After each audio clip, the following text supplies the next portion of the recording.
Hello everyone, today is February 11th and this is our session number 6 of the Wyckoff Trading course. Today we're going to jump into the volume and price analysis. This is something that I've been waiting for quite some time. Unfortunately, we can't do this right away. We need to be familiar with the price structural analysis first before we start understanding how volume influences the price. So this is where we are. And today is kind of like this transitional class. We're going to review the homework, but then we're going to go into the new material.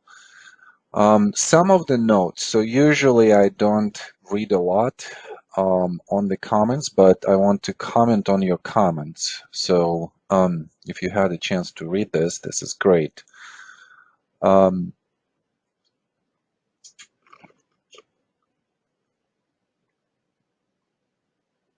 Okay, so what's important here from the comments? Events phase analysis club with the wave analysis logic you discussed indirectly helped me identify a trade, few Wyckoff trading ranges in 5:30, 1-day, weekly timeframes. I have started seeing the price chart differently now, and that's what I wanted to get. Okay, this right here. I would certainly consider this as a major breakthrough.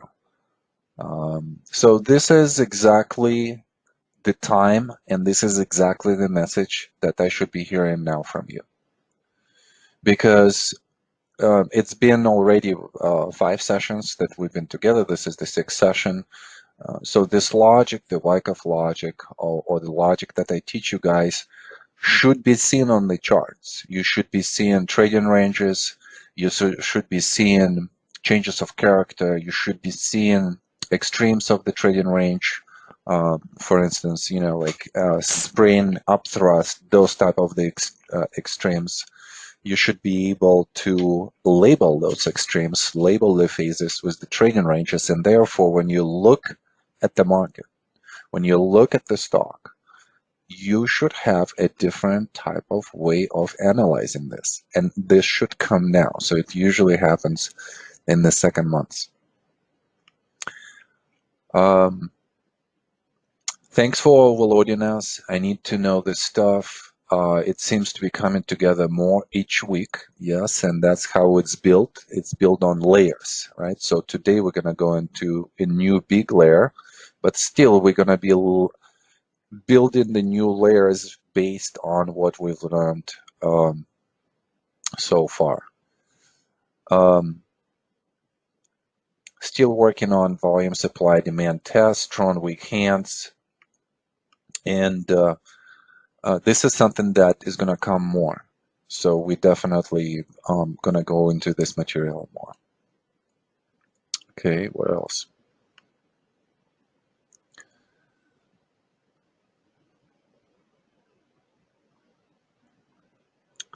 Okay, so yeah, that's great. Okay, well, everything else is kind of thank yous. So, and thank you for thank yous. Yeah, I really appreciate this. And thank you for the comments. So I think that we're in a good place. And actually, I was really impressed with the homeworks. I think we worked really hard on labeling. We worked really hard with all of the homeworks that we've done, with all of the adjustments throughout the reviews. And now I see you guys are so good with this. I was really impressed with this week's homework. So thank you for submitting your homeworks. All right, let's jump into our session for today. So today, first we're going to review Apple homework. So this review will be quick. I would rather spend more time on the new material, and especially the group exercise that we're going to have here. This group exercise will take us probably 5-6 sessions, hopefully 5. So this is going to be a very, very big piece of knowledge that I'm going to give you guys through this exercise. We're going to start on the volume today with the volume and spread analysis. This is an essential basic that we have to have in order for us to understand the interpretation of the relationship between the price and volume. I'm going to give you two homeworks. Homework 6, actually, why is it 1? 6 and homework 7. So homework 6 is going to be an easy homework. It's going to be just one chart type of homework, and it's going to be around the volume and spread concept. Then we're going to talk really quickly about the laws of the supply and demand, effort versus result. I'm going to give you my take on those. And then we're going to start that big group exercise. And hopefully we're just going to kind of like go fast through this.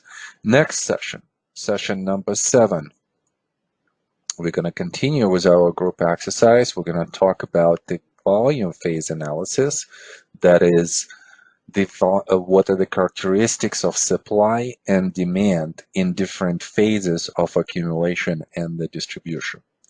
And then, again, the homework is going to be a group exercise. By the way, speaking about the homework of the group exercise, one of the main assignments here is going to be to watch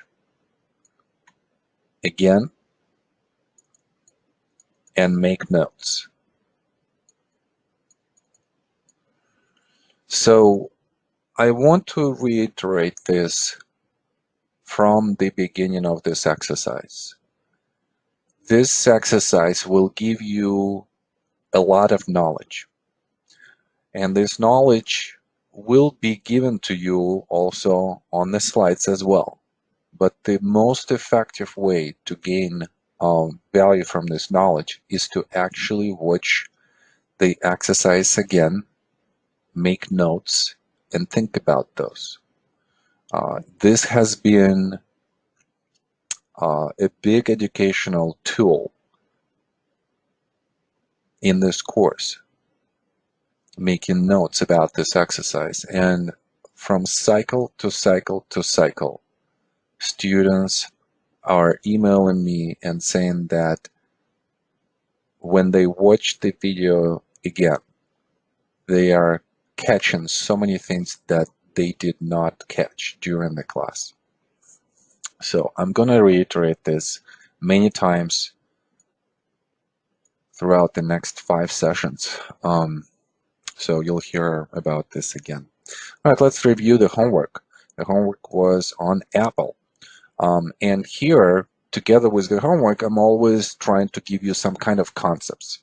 Today's concept for the homework review is going to be about institutional value zone. And I forgot who exactly, but one student was asking me in the email, when are we going to be covering the value zone definition? And that's kind of like was so timely as a question, because this exercise, in a way, is kind of devoted, to thinking about the origination of this concept, institutional value zone.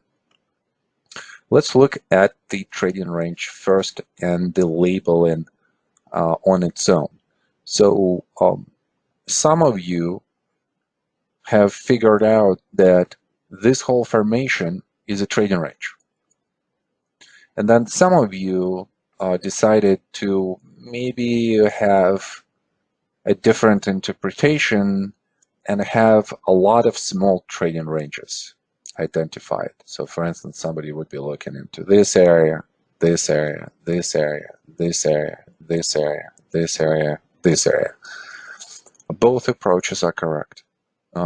Yes, we do see a consolidation if we would think about the climactic action, automatic reaction, secondary test that define phase A and the change of character relative to the uptrend that we have had in 85 to 87.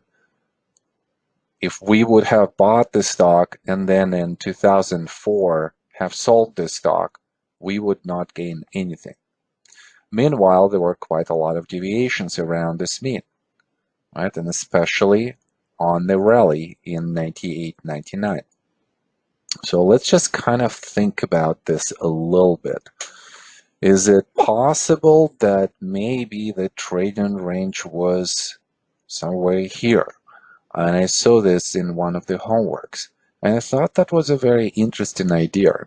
And actually, I kind of like this, just because I see how the texture here was different. It was more of the reaccumulation texture, where we have a spring type action.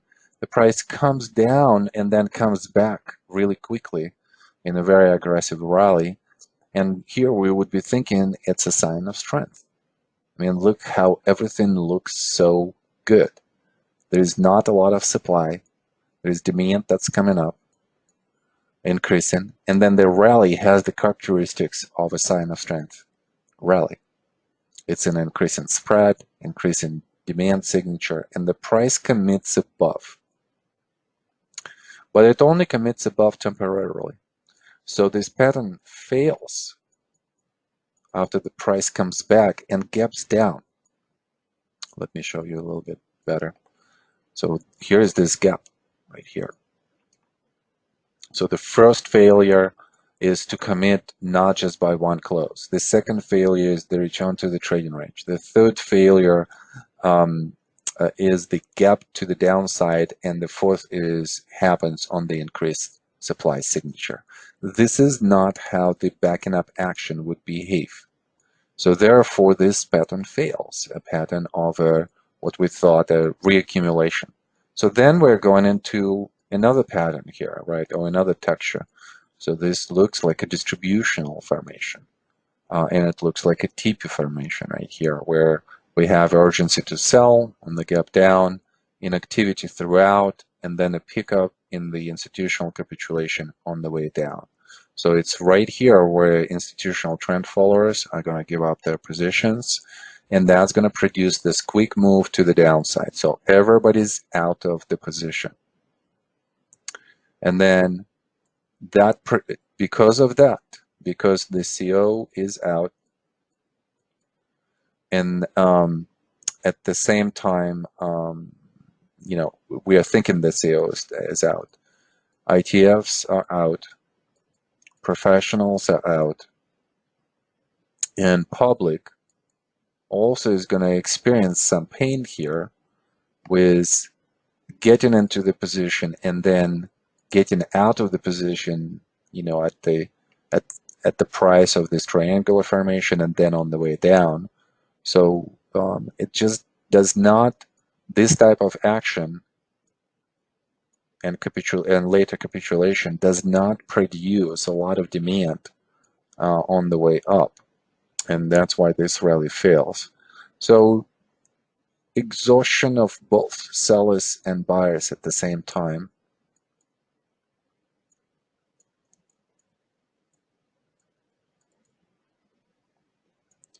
And then we're going into the oversold condition. I will come back to this and I will explain to you, how did this come about.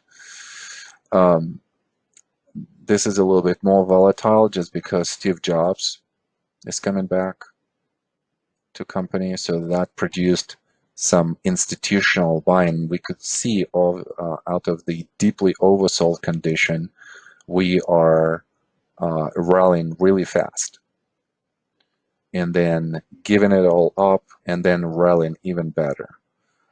So a news-driven volatility at the end of the down move. So what I'm saying is that I actually kind of like this labeling too. And the reason why is because we have a very clear commitment to the upside right here. We have a very clear commitment to the upside even without the downsloping range. Even with the bigger range, we still have a very, very pronounced commitment to the upside. And then something interesting happens. And those are characteristics, obviously, of the major sign of strength. Something interesting happens. We would be expecting a backing up action into this area, something like this. So what happens next? Well, 2000 in the market top. That's what happens. And then after that, we have the market in the downtrend. And the market, as I mentioned before, has so much gravity. It's just so the sentiment of the overall market is going to dominate sometimes the sentiment even of the leadership stocks. And the leadership stocks are going to show some kind of weakness. Well, 2000 market was a really urgent market to distribute the stocks. And we had that a couple of big moves to the downside, big legs to the downside, very volatile. So that type of price action is going to create a lot of following. So therefore, a lot of the leadership stocks also going to go down. They're not going to go down as much as the market, but they're still going to have a pronounced move to the downside. So sometimes in phase D, we would observe this phenomenon. This is the phenomenon of a shakeout action. And usually when we talk about the shakeout, I want you to think about a bullish scenario, long-term bullish scenario, with the short-term oversold weakness, which is effectively a shakeout by itself. And that's what the shakeout is all about. And I believe that the current market action happened in the same way.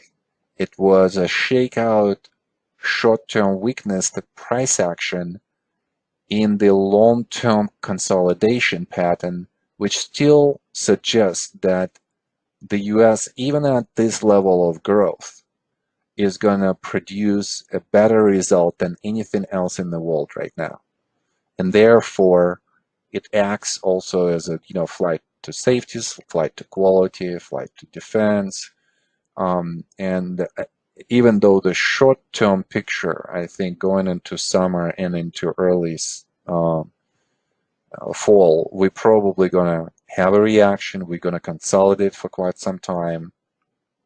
But then after that, going into 2020, if that growth is still going to be there, even at the current levels, we might have a continuation of a bull run. I've talked about this at the Market Watchers Live, this last Wednesday. If you have not caught that session, go to Stock Charts TV YouTube channel,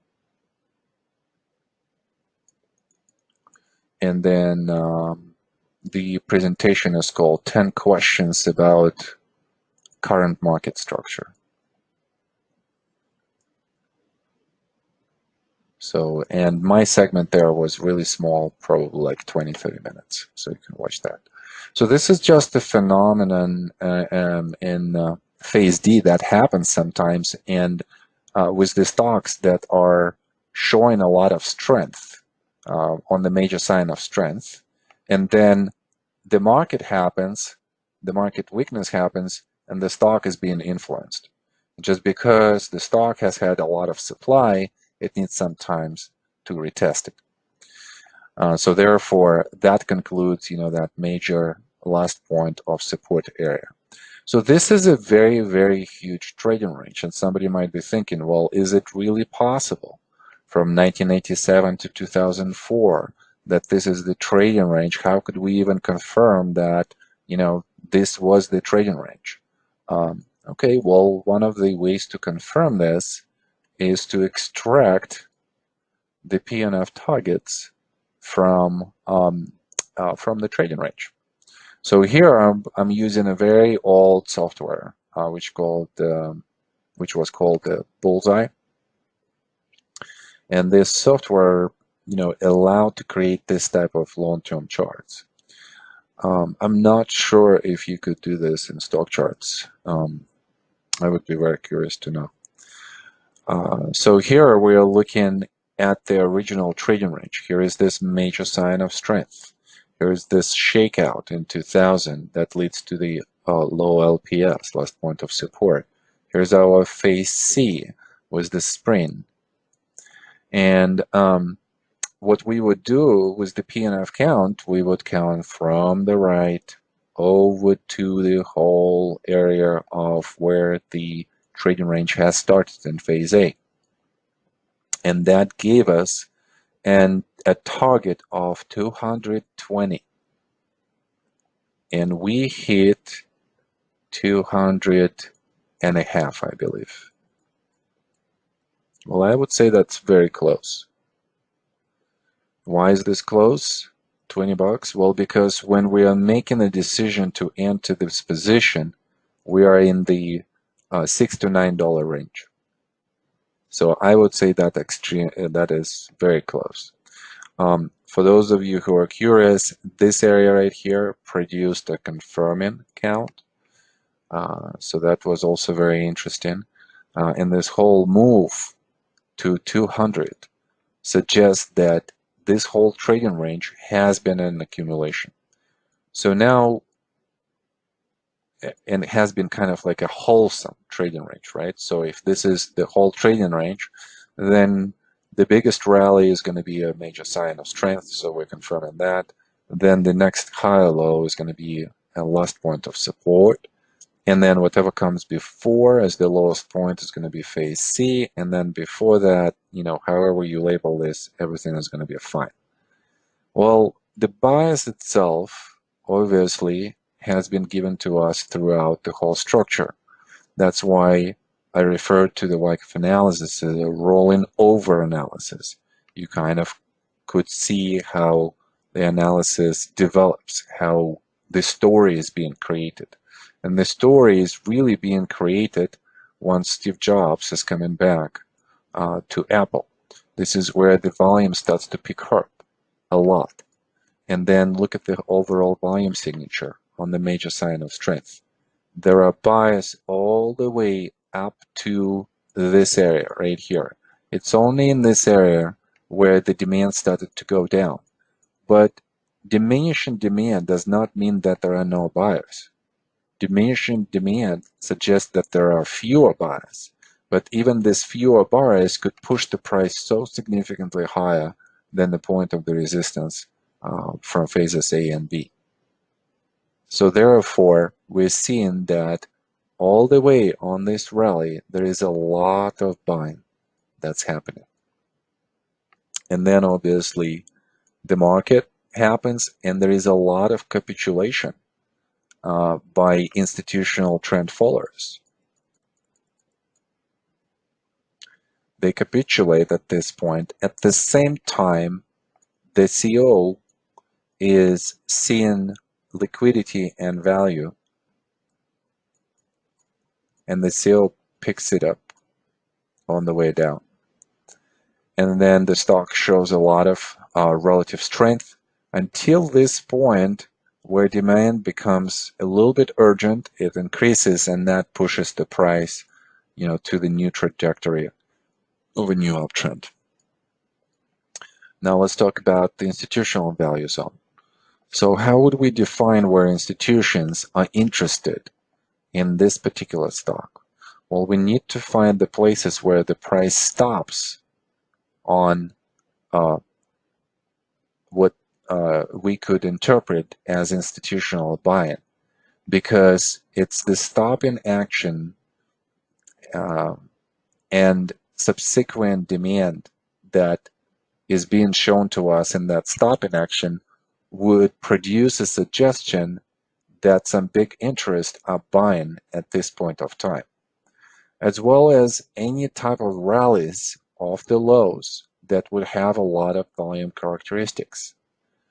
So this is definitely where institutions are establishing their positions. Something like this could be observed in the behaviors not of just the CEO by itself, but also by institutional trend followers. They will be buying on the way up. Their buying will create the waves, the swings that we see on the chart. So here are the first time where the price fails and it's being supported of these two bars. There is some increase in the volume signature. So whoever was buying here on the way up was definitely giving up. But somebody was also buying at the same time. So with that, one of the highest volume signatures, we would be thinking that this is where the CO might be coming in and buying. And that CO, this type of the institution, eventually will be wrong about this position.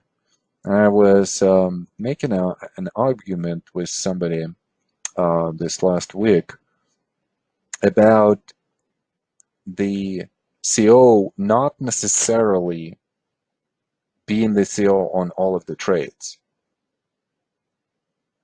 Can you imagine that institutions that we think that they are CO, like Warren Buffett's, that they make mistakes as well? I mean, like if you study Warren Buffett trading history, you will see that he has made quite a few mistakes. So we can't really say that Warren Buffett was a CO on all of his trades. He definitely was the CO in a lot of the trades, and in some, he was wrong and he was weak hands.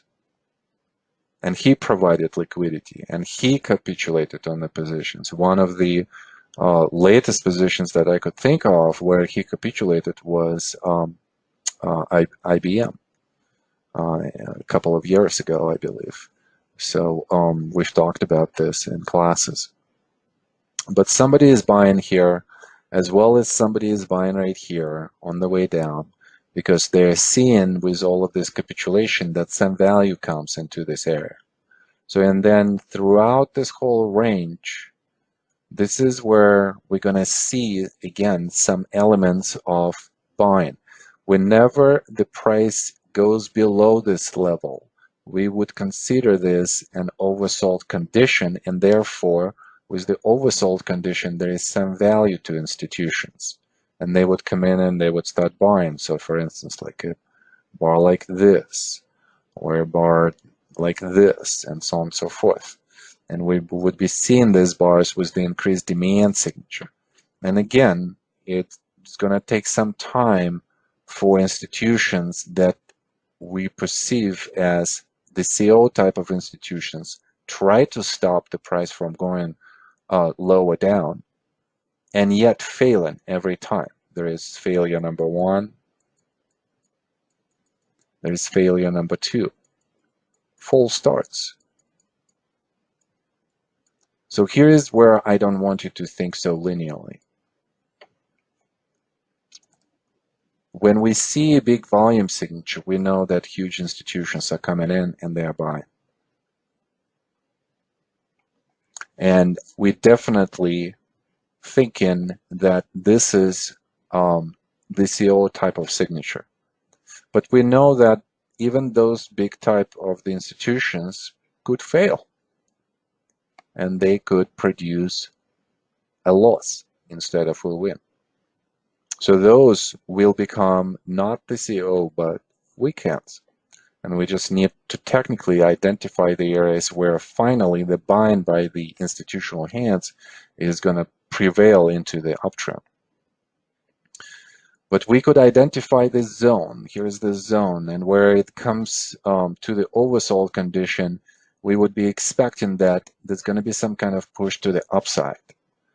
And then when it is oversold again with the new support area right here, this is again where we're going to see a quick rise to the upside. That would suggest that either supply is exhausted or there are some buyers and they're seeing this as a value and therefore they are buyers on this bar. Then again, as the price comes down, again, we're seeing this sprint type action. So oversold condition of a true value zone will always produce this type of definition of how the price reacts in the V bottom, quick recovery, quick momentum type of buying, just because they're seeing value right there. All right, and then the next value zone spot for us is somewhere here where we see that a lot of institutional followers, trend followers, are giving up. So the CO is definitely seeing this as an opportunity to buy, and it's buying exactly in this zone right here. So if we finally see that instead of going lower and creating lower lows, the value zone is being respected. So by itself, it's a sign of strength. And then we're seeing the confirmation by the volume that there is an institutional value buying on the short-term liquidity and long-term value. They're thinking that this is a short-term event with the long-term prognosis to the upside. All right, let's go to the next chart. Okay, actually a couple of questions here.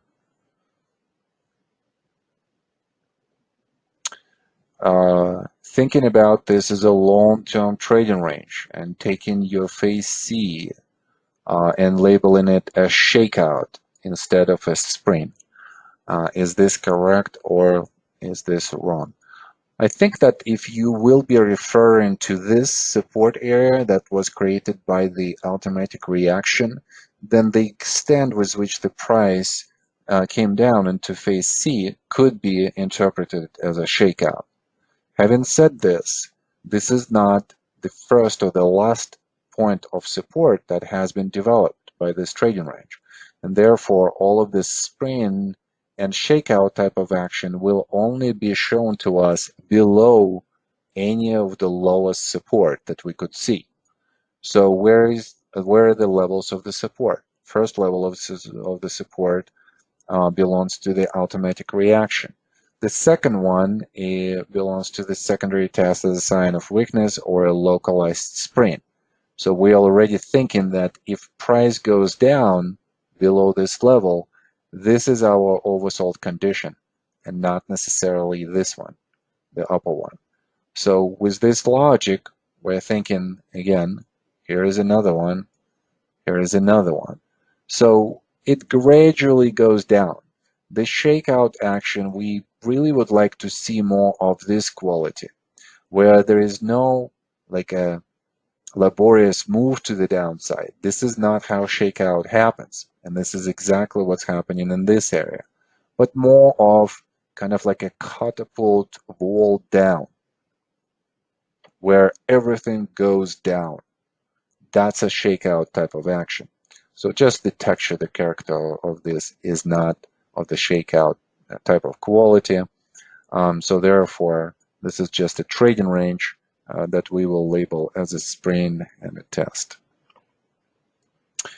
Next question. What is this software? It's already discontinued, so it doesn't really matter. Isn't it a down move on increased volume bearish sign right after 1991? Okay, so 1991, down move on increased volume, a bearish sign. This one right here? Yeah, of course. But you're thinking more um, as kind of like a public here. Because yes, it is a bearish sign, but for some of the institutions, this is going to be some value, and they're going to be buyers at this point.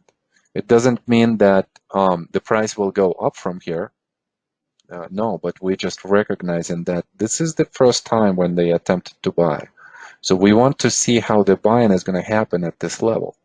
And look what's happening next, right? So for instance, right here, this was a very important spot where the buying has happened again at the same point. So that reconfirms that institutions are willing and seeing the value here, and they're willing to buy. All right. Can we label automatic reaction as a shakeout? Yeah, you can definitely do this because, again, it doesn't influence your trade decision right here on the spring.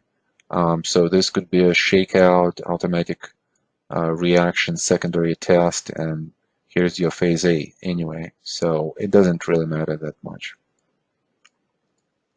All right, let's go to the next one.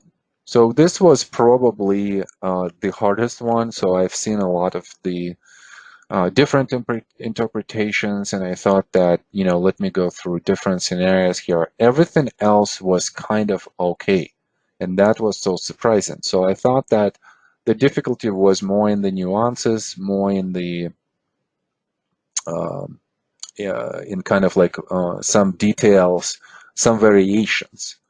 Everything else, really, you guys just did phenomenal work with the homework. All right, so we've talked about an institutional value zone, right? So again, how would we define it? We want to find the first time when they are actually buying, right? So we don't see a lot of buying on the way down. So the volume signature is not increasing here on the climactic run. And that's fine. Sometimes that happens. It's just, again, a variation, which is different from what we've seen, let's say, somewhere here. In this case, the first buying happens and then no buying again. This bar right here reflects supply and suggests a move to the downside after a local upthrust. So we're really only seeing a buying around this zone right here. So if we would extend it, think about what happens next. On the way down here, we see the volume signature increase. This increase in volume spike suggests that, well, first of all, supply is increasing a lot, but there is also increase of the demand. And this increase of the demand we could see from the daily spread. The daily spread is actually diminishing relative to what we've seen before, right? So this gap down does not reflect the volume, overnight volume. This is only the daily volume.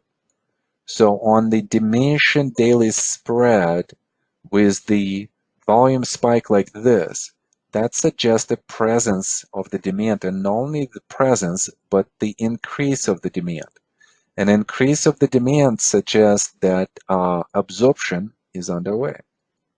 Plus, think about the character of this demand. There is so much demand on this bar hidden from us that it absorbs the supply, and we start thinking if the levels of demand are so high, this is probably an institutional demand. Where did we see demand before in this area? Somewhere here. So it makes a lot of sense that they are buying in the same zone.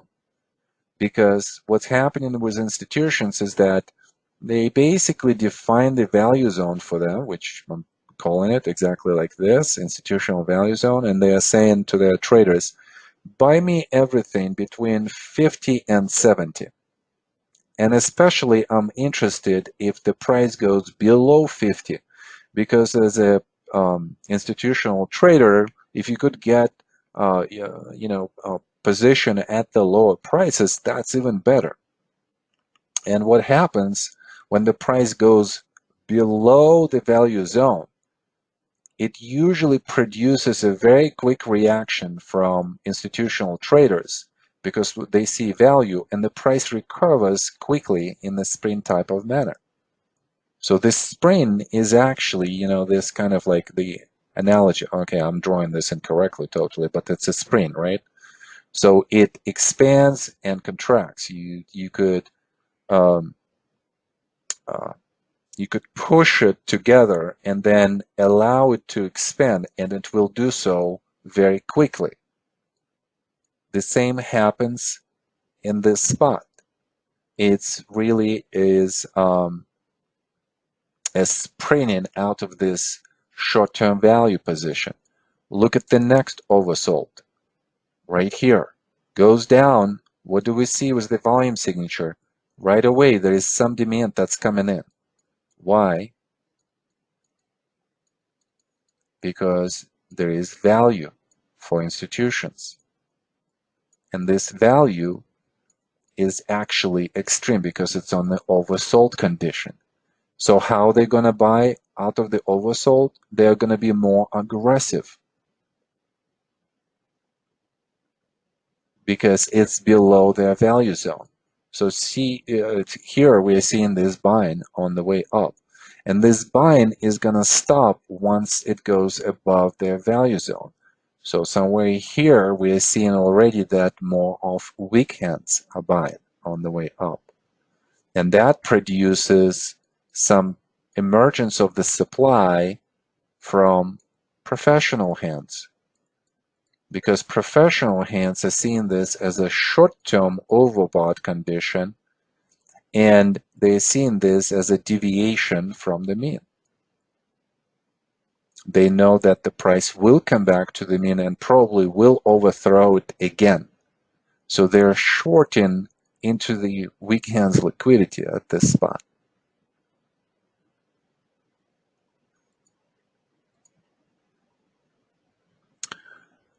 And then as the price goes down again, this action repeats. An oversold condition for institutions below the value zone creates a very quick pickup by institutions, and we see that again in the volume signature. And then overall, we definitely, trying to see, the overall increase in the volume signature relative to what we've seen in this area and in this area right here. We can see that there are so many more institutions that are participating in this rally. That suggests a beginning of a trend, and specifically uptrend. And not only that, institutional participation, and again, this is where Steve Jobs came back. Institutional participation suggests that this is going to be a long-term trend. So this type of moves out of the lows, cyclical lows or secular lows in the stock or in the market, with this type of volume signature that suggests that institutional participation are the best indications for timing for us for a very big move to the upside that is going to be cyclical in nature.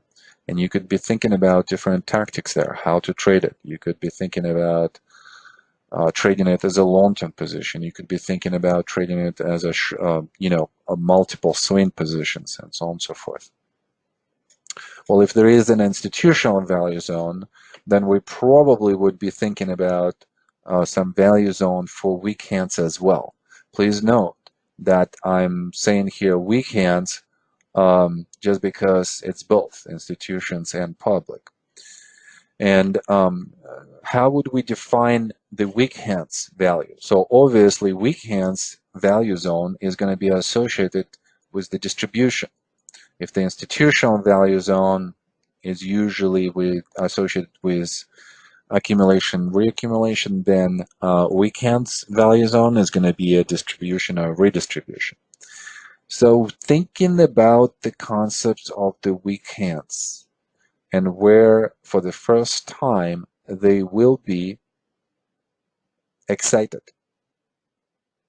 about the uptrend. It comes on the last climactic run into the top of the market, into the buying climax. So we're seeing some buying on the way up in this climactic run, and we define this as an excitement or the first point of excitement by weak hands.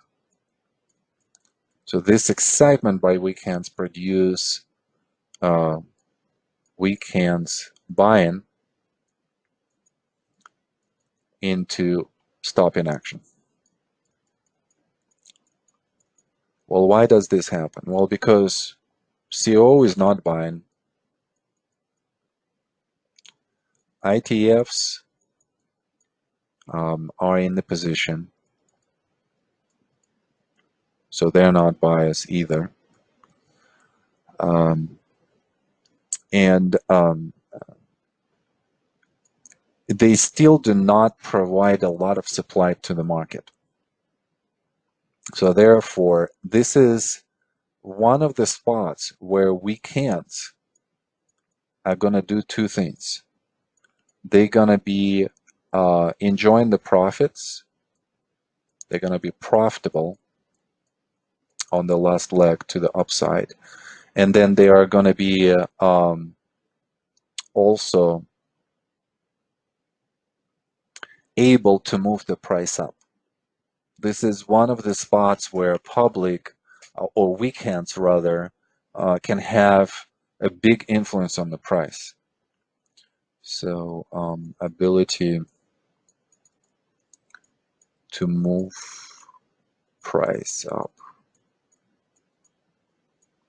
So these are two attributes that are extremely important for us to remember at this spot for weak hands. Just because this is where they see the value.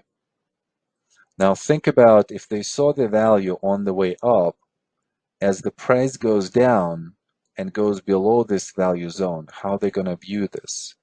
They're probably going to view this as an oversold condition and a point of value to them. So what are they going to do? They're going to buy at this spot. So weekends. And they're going to say that, oh my gosh, this stock has been so good in this uptrend, and I'm going to load up more. And if they have not been in that position by this time, this could be the first time when they get in. Now think about what has happened on the way down. A change of character suggested that the CO is selling. And also ITFs also identifying this as a trend failure, so they are selling as well. So the weak hands is effectively buying the supply from strong hands. And for a moment, there is a balance and absorption of supply, and that suggests the reaction to the upside, which follows. And in this whole reaction right here to the upside, counter to the change of character move, we don't see a lot of the institutional signature, and yet the price goes up. So that suggests that this type of signature is weak hand signature, and institutions were active or actively selling on the way up, on the way down, and then they are inactive. This inactivity produces a failed upthrust, which we could label as a secondary test. It's an attempt to upthrust above a buying climax, but we can't even do that. So here is a failed upthrust. And then there is some further capitulation by institutions, probably just ITFs.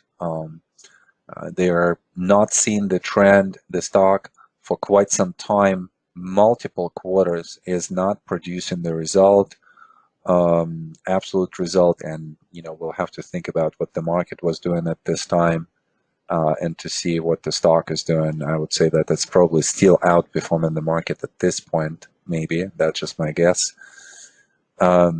And then weak hands are still seeing this stop in action here as a value zone, and look at their signature.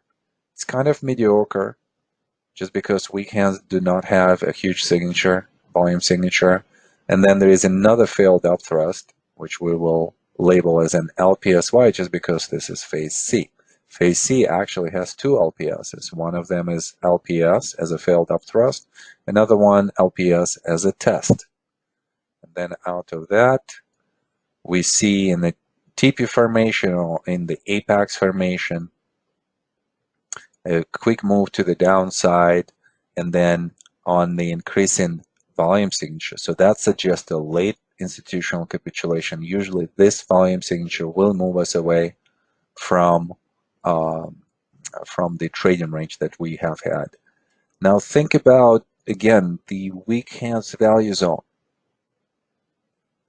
As the price comes back to this value zone, what do you think weak hands are doing?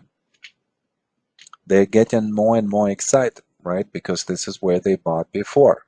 In their minds, if I bought there before and the price was able from the lows to come back to this level, this is very bullish. So I'm going to be buying again. So into this buying by weak hands, and we see an excitement with each of the rally, with each of the thrust to the upside. So multiple upthrust situations, 1, 2, 3, into the weak hands value zone. And every time it happens, institutions are selling on that excitement of weak hands. So there is increase of the supply here, increase of the supply here, increase of the supply going into this area right here as well. And institutions know that for them the bias is to the downside, and they know that at this point of time, this is an overbought condition, and they are looking for short-term liquidity, which is being created by weekends, by the excitement of weekends, and they just sell into this excitement. So that produces more sell-in and so on and so forth. All right, let's go to the questions on this. Third trading range, phase C, not a sprint as a question. Well, I don't know if you guys could see this, but this low is just ever slightly a higher low, and it's not a lower low. So with the higher low, we definitely would put last point of support rather than this sprint. We could label this secondary test as a sign of weakness as a sprint type action. We could do that. We could label this whole thing as a phase C. Sometimes phase C would have this type of, sprint and then the test. And I'm thinking about this. I would probably relabel this now. I would probably just label it like this, phase C. So then a sprint and a test. But this one right here is a higher low. All right, first trading range, phase C, failed upthrust, not upthrust after distribution. Okay, guys, so this is one of the things that I want to talk to you about. So it's very interesting. For some reason, this group was like this.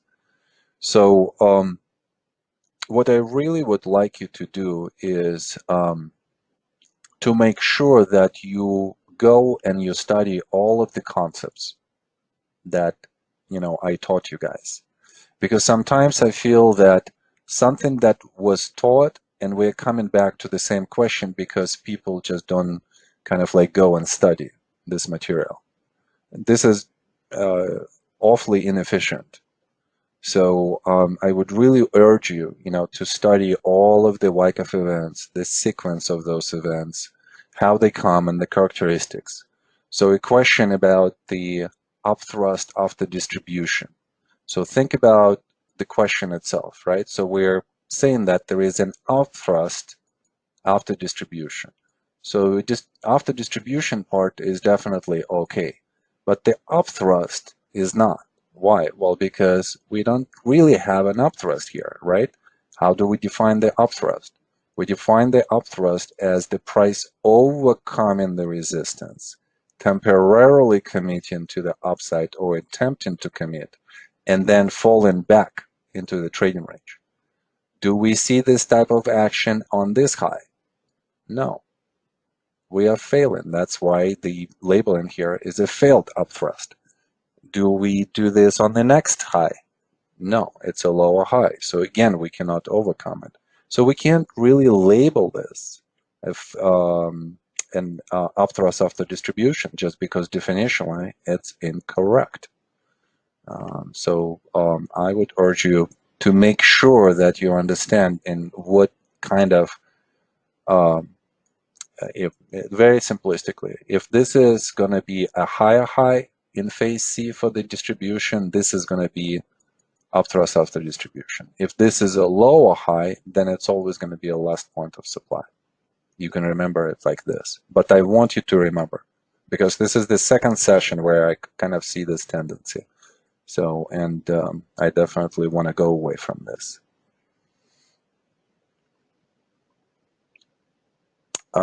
First rally into the buying climax. How do we know that CO is not buying? So I'm assuming probably right here, right? So how do we know? Volume signature by itself, not that big, right? We also would be thinking if this is a sign of strength. So we want to see some kind of urgent buying by the CO,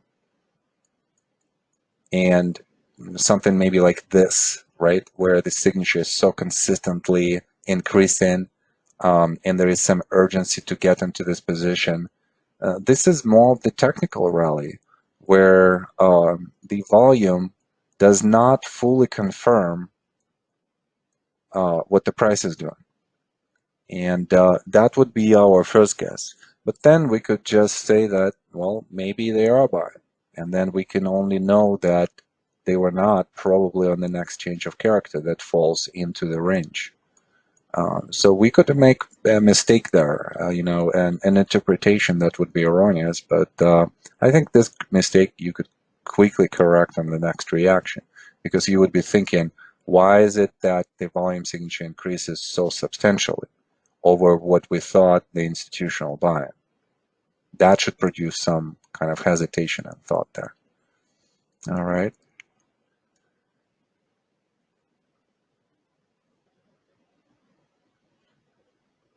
Okay, so from Eric, let me see, Ramon, in the second, I'm trying to see the whole question. Okay, here we go. In the secondary distribution trading range in 1995, we have an upthrust of the distribution below the resistance line. Bruce Fraser in stock charts defined FAC with LPSY in one of his distribution schematic. When price does not go up, why label upthrust after distribution instead of LPSY as Bruce? Well, I think that you are misreading what Bruce is saying. There are two type of again, we're kind of repeating this, but okay, let's just stay here. Let's just stay in this space. So two types of phase C that could happen. So you have to be extremely careful how you refer to Bruce's work, because I'm sure that Bruce would agree here with me. Phase C as a lower high is going to be labeled the last point of supply, like we've labeled it here and here. In a different distributional pattern, where we're going to have an upthrust of the distribution, and this is going to be a higher high. A higher high is going to be labeled as an upthrust, but because this is a distribution after distribution, this is a legacy name, as I mentioned to you before. So these are the two types, and these are the only labeling that the method has presented to you. So I'm sure that you're probably looking into one of the other schematics, which Bruce has shown. So Eric, please come back to that particular blog by Bruce and reread it. I'm sure you just remembering it incorrectly. And if you find it with the different type of labeling, just email me the link. We'll be very curious to see if that's true. Okay. All right, let's kind of go away from all of this. I'm feeling that we need to speed up a little bit. Okay, so next chart. This is also, one nuance here for this particular chart. You could take the whole formation here and just say that this is our phase C, this is our phase A, this is our phase B, and then we have a very prolonged phase D. That would be acceptable, absolutely. You could also think about two trading ranges. First trading range and then a second trading range. And I forgot who it was, but a couple of people actually did it exactly this way. So that makes a lot of sense to me. Why? Because I see that the texture here is somewhat different. This is a leadership stock that is being distributed on the way up. And then after a major sign of weakness, we're seeing that the texture is somewhat different. Let's talk about upthrusts here so that we would not confuse again, the labeling. So we are definitely showing an upthrust here, right? Because we're overcoming a resistance and then we are coming back into the trading range. So this is an upthrust because this is a distribution. This is an upthrust after distribution. The same thing here. We're seeing a higher high. A higher high will be labeled in the distribution or redistribution as an upthrust after distribution. A lower high will be labeled as a last point of supply. If we would have had a lower low, let's say after this upthrust right here, and we would have something like akin to this, then this point would be labeled as last point of supply. If we would have had a failed upthrust that does not uh, overcome the point of the resistance, and this becomes a lower high, then we are definitely labeling this as a last point of supply. So Eric and Philip, please make sure that you come back to the material, reread it, and understand why we are labeling this way. Okay, so another point right here, was the question of why such a big gap.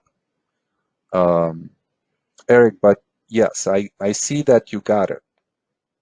I understand that you got it, but my point is not that. My point as a teacher, I want you to learn the stuff that I'm giving you and not to re-ask the same question. So that's kind of like a point that I'm trying to make. So I hopefully, you'll kind of like appreciate the thought behind this, and because it influences the whole class. Um, the question of why such a big gap? So let's think about what is happening here. And I know that a lot of you are going to say, yes, it's a institutional capitulation and liquidation of their position. But the question is not about why institutions are capitulating or why the gap has happened. The question is more of why a big gap. So I wonder what you think about this. I think that I've given you enough logic already throughout this, 5-6 sessions. So write it down. Write down your thoughts, guys. Let's kind of speculate here. Why do we have such a big gap? And big is, kind of like what I want to hear from you for the reasons of why. While you're thinking about this, let me go really quickly through the weak hands value zone. So thinking about that this is a distribution, we would be thinking about weak hands seeing some kind of value zone and being buyers, right? So where would they be excited first for the first time? Into the climactic run, right? So all of this movement is going to be weak hands first point of excitement.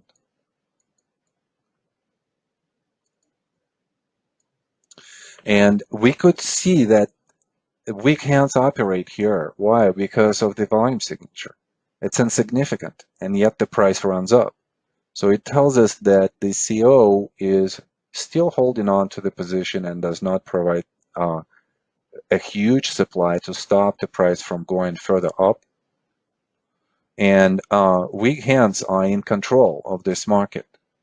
Institutional trend followers hands, they're still in the position, they're enjoying the run, they're making more money, but they're not distributing because the definition of the trend was not violated. So we see from the volume signature that this is definitely weak hands operating at this point of time.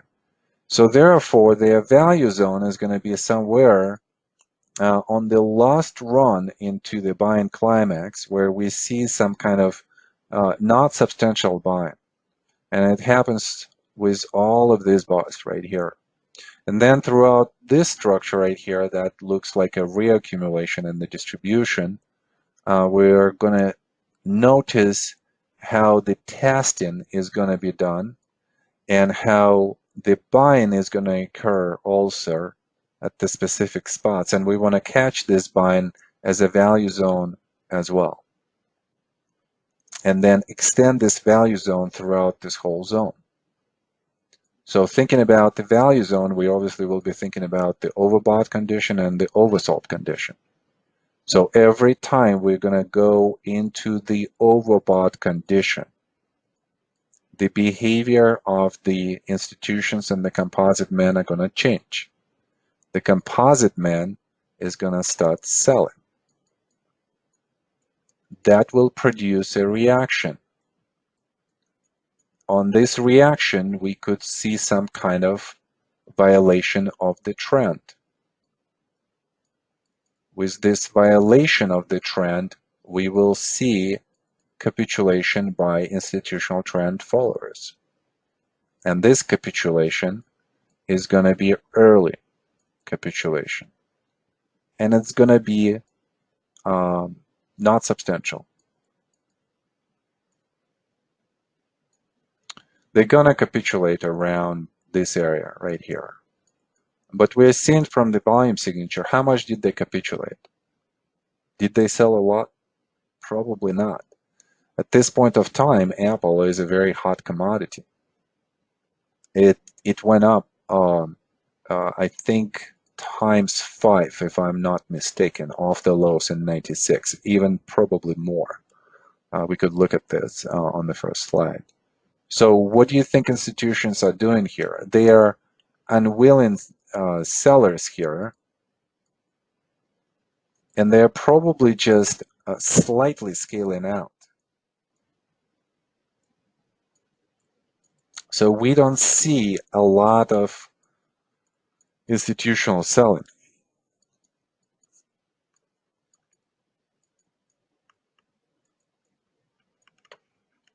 And that happens throughout this whole trading range.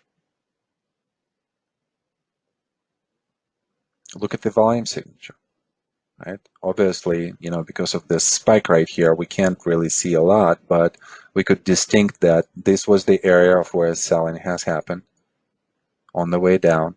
This is probably just early institutional trend following capitulation. CO has been selling, throughout. And once the price, please note, once the price comes back into the close to the overbought condition, what happens? We're going down, we're going down. Now back to the question of why such a big gap. Well, usually CO and institutional trend followers are going to start selling in a kind of sequential way, right? So they will sell into the buying climax, they will sell into the change of character, they will sell into the highs of phase B, they will sell into the phase C, they will sell on the major sign of weakness, and then they're going to repeat this process over and over. But there is not really a lot of selling here, just because the price stays up. Think about also what's happening in this area in the market. So the market had topped in March. And then it had a very big decline into August, September.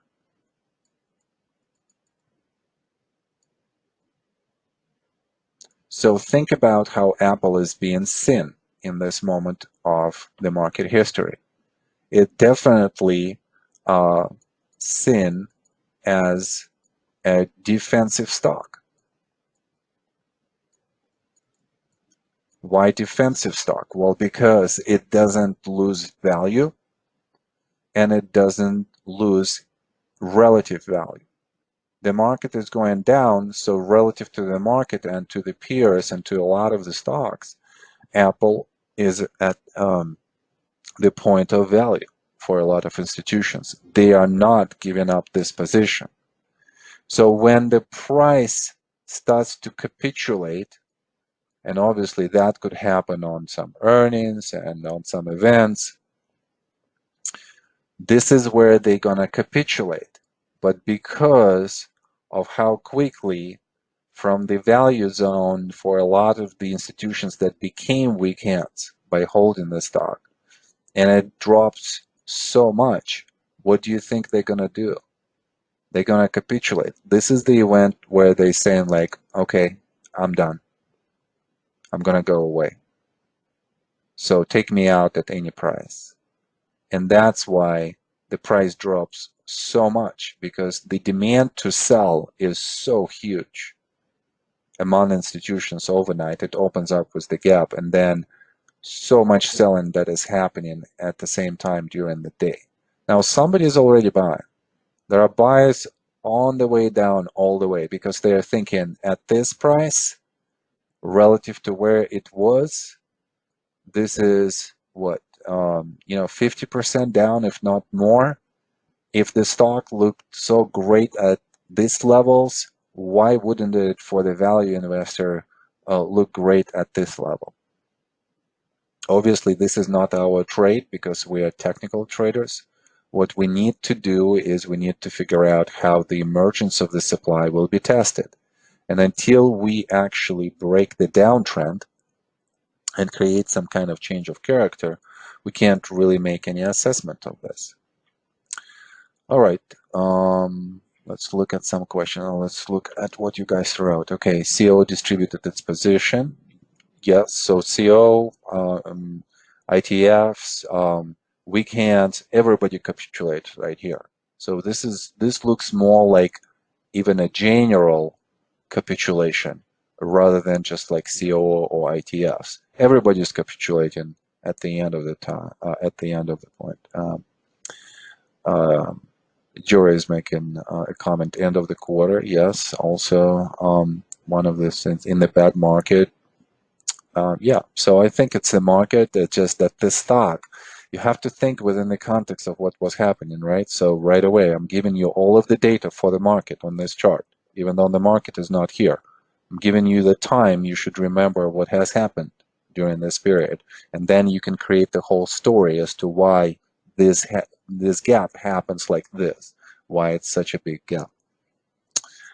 Okay, from Nilesh. I marked these charts with two upslope and trading ranges as well, but my boundaries are slightly different. I often get confused around which points to connect for slope and trading range to mark boundaries. Is it more visual range or precisely connecting specific points? This is a good question. So we definitely want to identify the resistance points in phase A, which will be a buying climax, and phase C, which will be as a higher high in the upsloping structure, right? We are only discussing the upsloping structure. We always will have higher high in phase C. Or maybe we'll have a lower high and then, a higher high in phase B, something like this. So we're always looking for these 3 points. Points of resistance in phases A, B, and C. And then we are trying to connect them. And only after that, we're looking at the automatic reaction and any type of sign of weaknesses in phase B to extend the parallel lines. So that's what I did here. You could potentially also identify, maybe this highs as well. But as you could see, this is just another parallel line to the one that we've created out of the buying climax and upthrust right here. This is just another level of resistance, another level of support. And then the second one, I'm taking here phase A and phase C. Please note how phase B has this upthrust action above this resistance. Why I did it like this. Again, phase C is extremely important low right here. And also, obviously, yes, there is some kind of visual attempt to fit the definition as well. And I think that you have to understand to what reasonable extent you can do this. What is that reasonable extent? Well, seeing that significance of this highs connecting on the same level, and then seeing the significance of this low oversold condition, and then look at how there is a commitment and then attempt to rally to the same level. So quite a lot of concepts that fit together in this upsloping range. And then obviously the upthrust action is just an upthrust in phase B. All right, good question. All right, let's go even faster. So here are a couple of things that we need to discuss. Obviously, institutional value zone, we just looked at this range. We looked at how the buy-in came on the daily chart right here. This is definitely a lot of value on a short-term basis, a lot of liquidity. Again, coming out of this zone, now the price is cheaper and there is a lot of value for institutions. Please note that every time it went below the value zone into the oversold condition, the price recovered really fast, really fast. And only in phase C, this is where we see that the demand is inactive. And until it starts to emerge again, and there is some kind of institutional accumulation on the way up, and we see this from the volume signature, only then the price will start moving up, because this demand emergence will produce buying, and buying obviously will produce the momentum up, and that will push the price up. And again, we're talking about the concept of emergence of the volume first, specifically increase of the demand, with the movement of price up. So we kind of seeing how the result to the upside is following the demand signature. So that's the first condition. So this, the absorption and this movement of the price obviously will be shown on the increase of the momentum. The price will start moving and it will start moving faster to the upside. That will show a relative outperformance.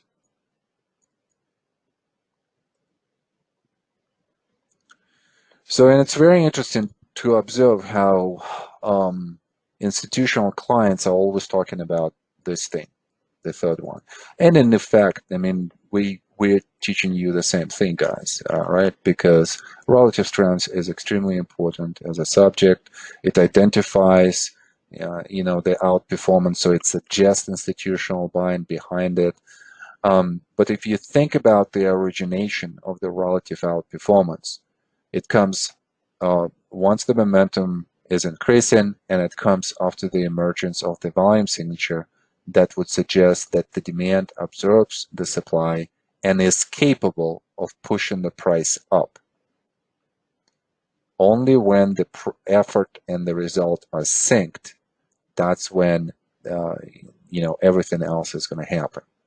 So kind of interesting how it's being all interpreted. What else? There were quite a few labelings like this with phase C right here. I don't have any problems with that either. Because if you're taking the position in this area, you're still profitable for many years ahead. The only thing that I would mention is that this area right here has its own texture. So look at the price, how it behaves. Look at the volume signature as well. Everything is kind of like of the same type, of the same texture. We have a stop in action, and then we have the volume on the way out. Sometimes this type of volume activities define the ending of a downtrend and the beginning of the uptrend, or they define the boundaries of the whole trading range.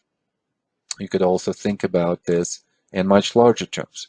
Look at this volume signature right here, it defines the beginning of the trading range. Look at this volume signature here, defines the beginning of an uptrend. So the volume signature emerges sometimes at the points where there is a very aggressive absorption in the points of the liquidity, where everyone's panicking, or where there is now a shift in sentiment from bearish to bullish. And a lot of the institutions are trying to get into this position as soon as possible, and the urgent volume signature or the urgent demand signature occurs.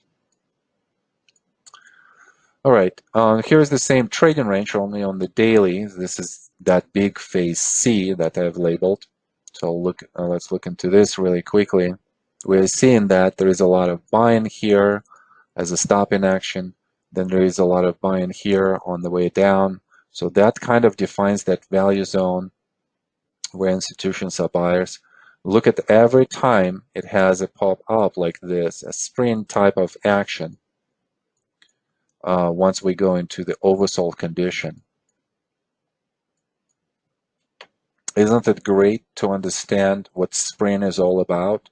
And then once you see that, you know that every time, if this is a true accumulation, then every time you have an oversold condition, you have some kind of attempt of the price to come back and to return to the trading range, return to the area of the resistance, and hopefully on one of those rallies, like this one right here, the price not only will come back to the trading range, but overshoot the value zone, commit to the upside, and then react into this area of the support. Now, something even more significant has happened here. There are two things that we could see from this area where, excuse me,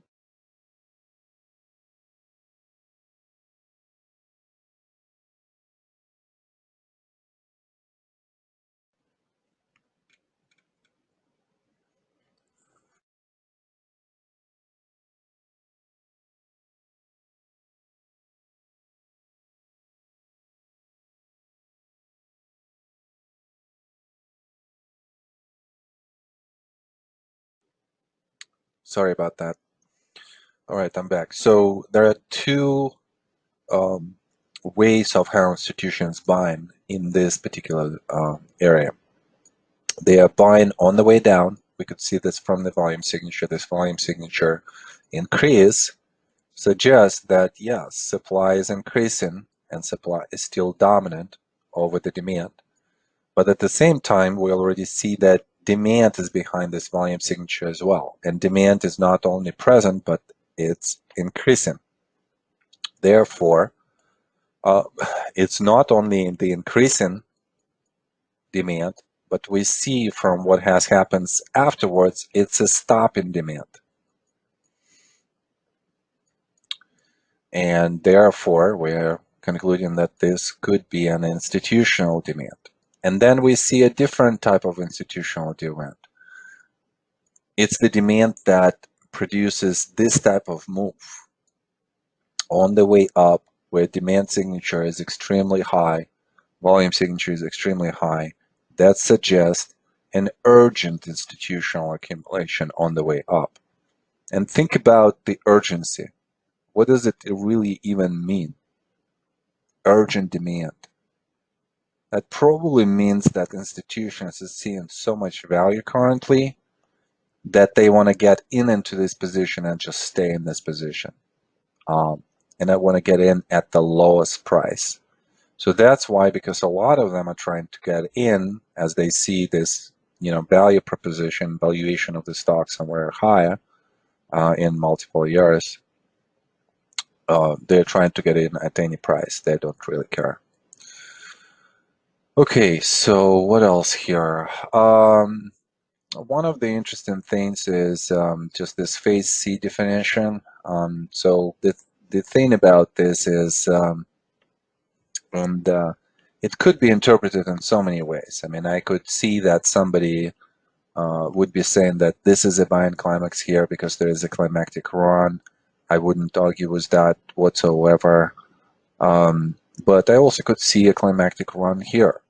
And obviously, I'm looking at this reaction right here and comparing it to all of the previous reactions. And this looks like a change of character. If this is a change of character, then this is phase A, and we are in the trading range.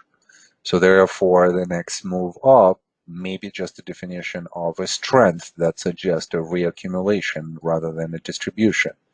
But we still would be thinking that this is an attempt to retest the previous high as a secondary test, upthrust action, just because we overcame, committed, then came back. So then think about the number of tests, right? So test number 1, test number 2, test number 3. And test number 3 happens as a higher low. Could a phase C have this type of characteristics? Yes. What should happen after phase C? Well, we should commit above the resistance that was created in phases A and B, and now everything should click at this point. And commit it in a specific way. We want to see sign of strength characteristics. What are those? Increase in volume signature, increase in spread, and we see both of those. And relative to the previous rallies, it's definitely much, much better. Plus, on the major sign of strength, we're committing above, and then we are reacting exactly to the area of the support. So phase C might not be seen right away as phase C. The tendency is going to be to label this as phase C. And even that is going to be sufficient, just because if you think that this is phase C, your point of entries are going to be all around this area, which is the area of where we want to come in and establish the position.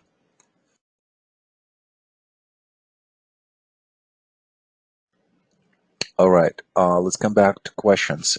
Second trading range, late December marked as a sprint. Can it be right here, I'm assuming? Again, if you think that this is phase C, then yes, the proper labeling would be a sprint. Now, in this case, because I'm labeling this as phase B, in phase B, we are going to have sprint type actions, but not sprints. But this is just relative to this formation, to the local formation, you could label it as a sprint. But relative to the whole trading range, then this action in phase B is going to be interpreted as a secondary test, attempt to retest the previous low as an automatic reaction low. All right, let's kind of see what else is interesting here. Yes, on this chart,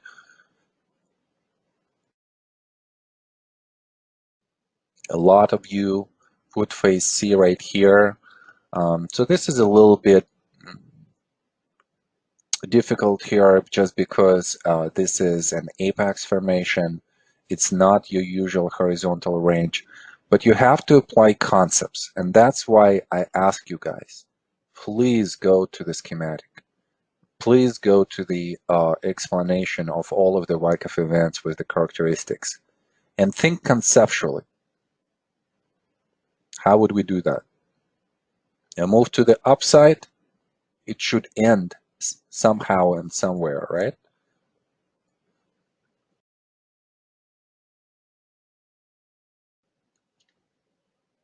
Where is that stopping action? Well, probably here. Why? Well, because we experience the biggest reaction after that. So most likely, this is a change of character. If this is a change of character, this is phase A. If this is phase A, then this is an automatic reaction. Then the next attempt to go up is going to be a secondary test. It commits above by one close, so an element of an upthrust. But because of the character of the change of character, right? So it's not that robust to the downside. It does not retrace more than, it doesn't go to one half of this previous move. It looks very bullish. So therefore, upthrust action, because we're thinking that this is still a reaccumulation. Plus, it also happens at the level of the previous more significant climactic action. So we're thinking this could be a major sign of strength and then a major backing up action. So as we've defined phase A with all of those elements, then we want maybe to think about either the number of tests, which is 1, 2, and then 3, and then think about other concepts. In apex formation, we will never see a very prolonged backing up action. We will never see also a very long major sign of strength. It's going to look exactly like this. It's just a slight commitment to the upside, quick retest, and then off we go to the races. Just because of the apex formation and the characteristic of that apex formation.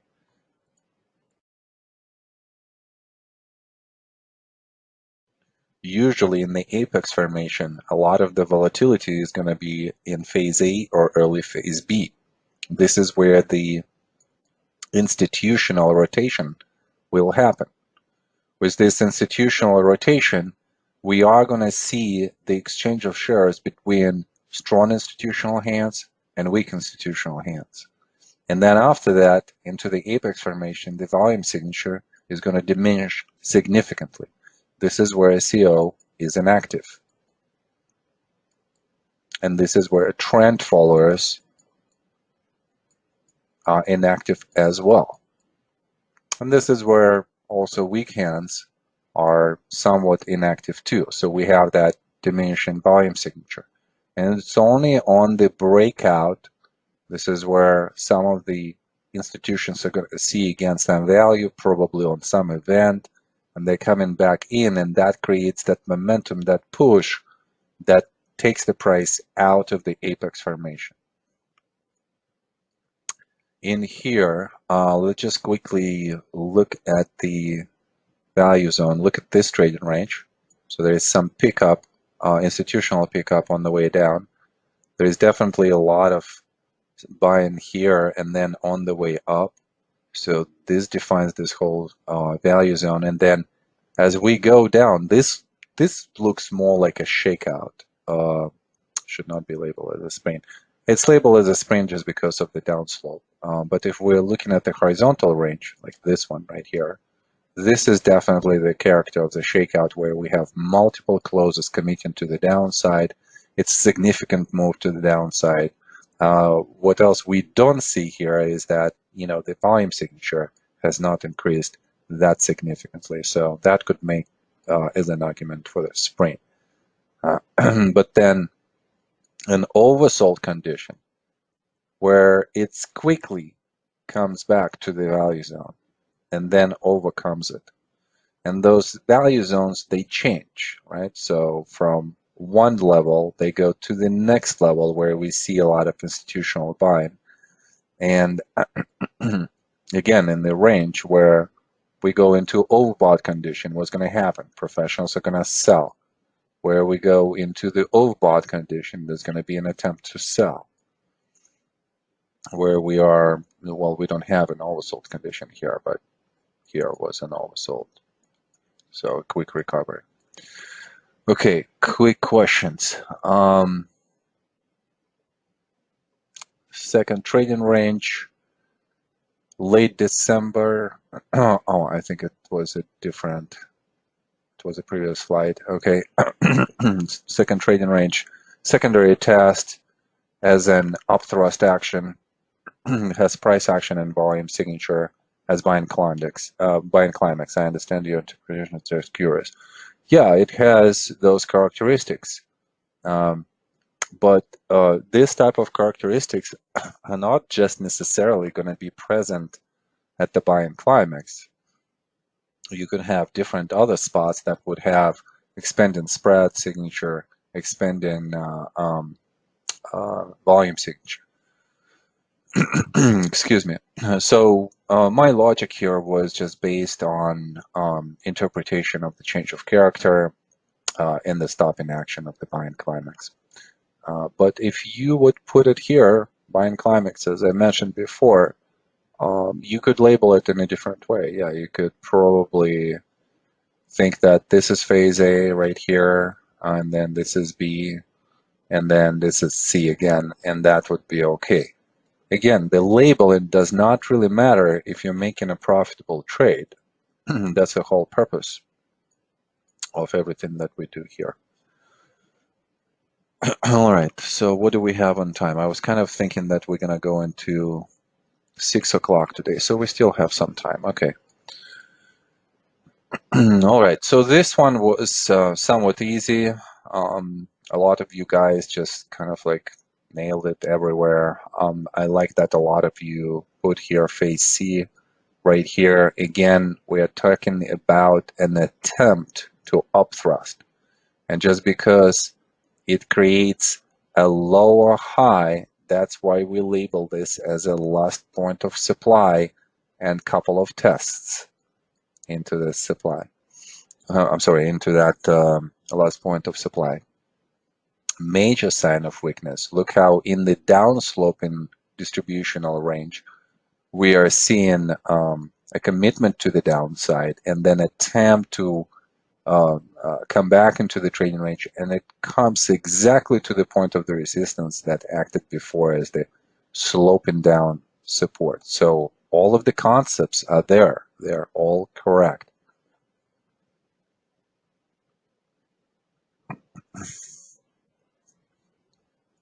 Okay, well, it is definitely a very interesting Wyckoff story here, but I think that maybe we'll skip this for today.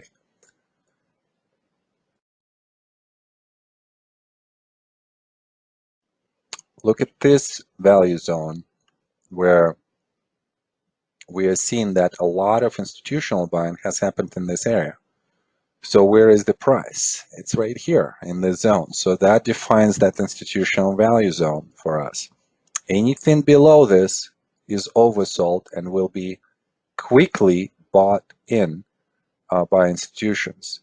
Look into this, look into this. And we kind of could see how these 3 points are creating a sprint type of action just slightly below that institutional value zone. So that's kind of like a true definition of a sprint to me. It's an oversold condition below an institutional value zone that produces a quick absorption of the available supply below this zone, and that brings the price back into that zone, very fast. And that's exactly what we're seeing here.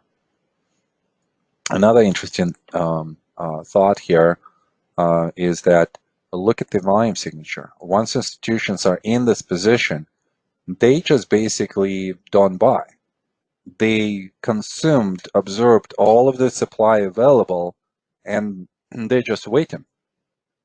So as the price retests the lows,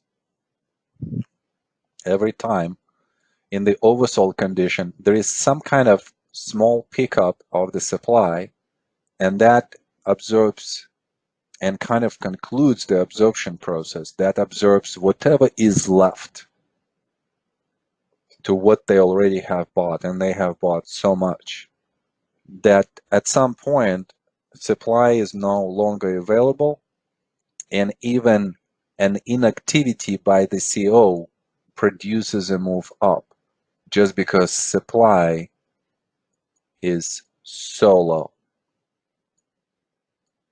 So this is a very important point. We will come back to that on other slides.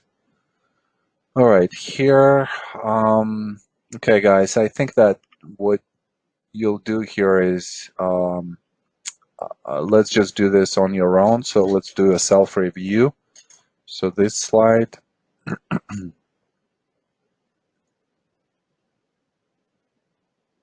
okay, so this one is interesting, and a really good question from Nalesh. Let's go first through the distributional weak hands value zone. So we know into the buying climax, the first point of excitement is going to be by weak hands, it's going to be on the climactic run, which is this. So, and we see that from the demand signature, and we define the zone throughout this whole range. Now, the question that was asked by Nalesh is, at what point do we need to consider this as an upward sloping trading range? Because originally, this is what we would be thinking. And originally, that's how I labeled this range when we had this change of character that was well defined with the increase in volume signature and the biggest reaction in this upswing that we have seen. That suggested a non-consolidating environment, a trading range, and the question that Nailesh is asking is very important. At which point would we be thinking about upsloping structure rather than more of the horizontal structure? And I think that we would be thinking here, and I think this was another question from somebody, or maybe in this question we could see this. Would we be biased here? I think that without, thinking too deeply about this, and by deep thinking, I would be thinking about what were our original targets. And actually, the original target suggested exactly the stop in action somewhere in this area. And those type of PNF targets were off 2008, 2009 trading range. So that's a big trading range right there. So if we are in the vicinity of these targets, we should be extremely careful, and we should be stopping, listening, watching as to what the price and the volume is showing us and telling us.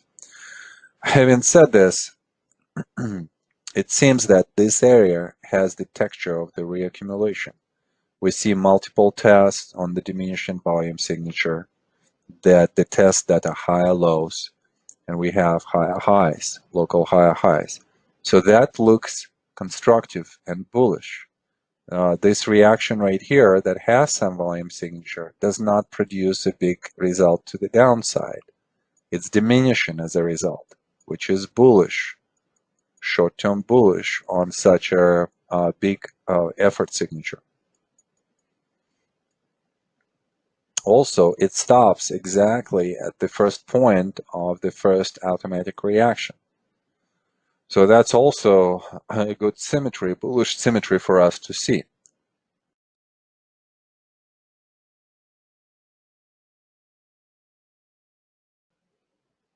So I wouldn't mind actually, having a position or thinking about establishing a position at this spot.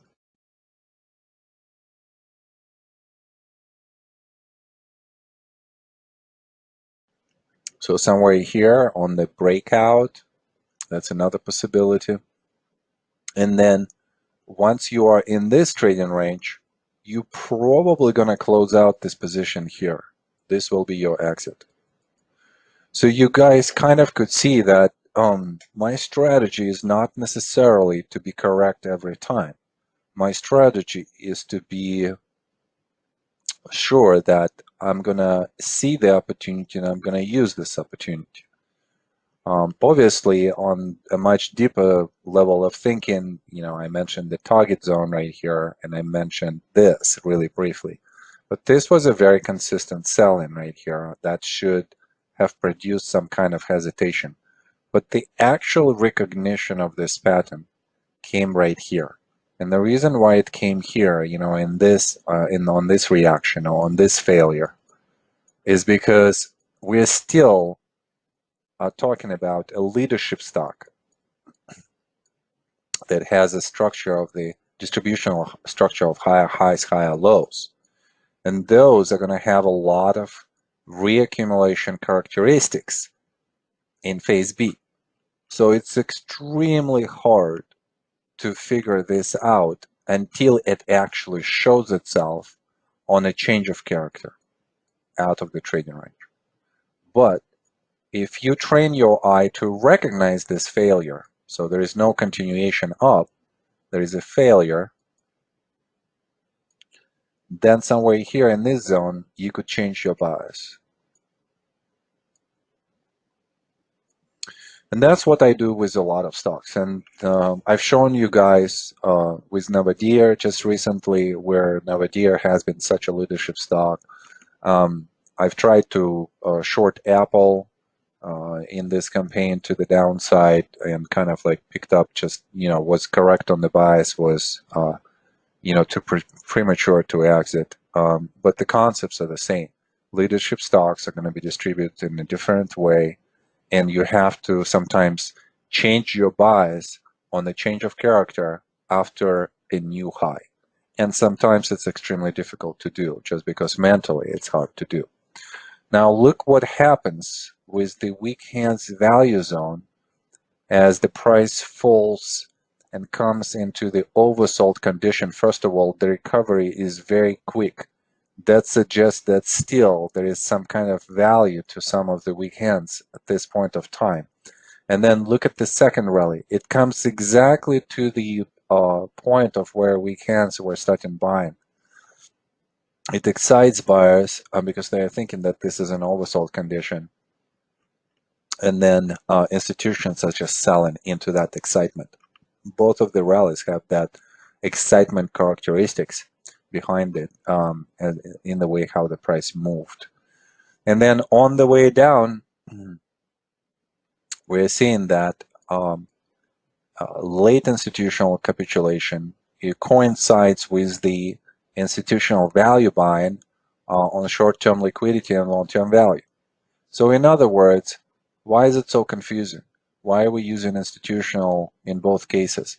Well, the drop to the downside kind of suggests in the volume signature that institutions are present. They are sellers at this point of time, or rather, I should say, specific institutions are sellers. And then other institutions at the same time are buyers because they are seeing some value and they are saying that even so early on in the process of uh, establishing a new low, establishing the new accumulation range, we are willing to come in and to buy because there is so many stock shares that are available at this point of time. So they will do exactly that. And this is where we would put that first initial value zone.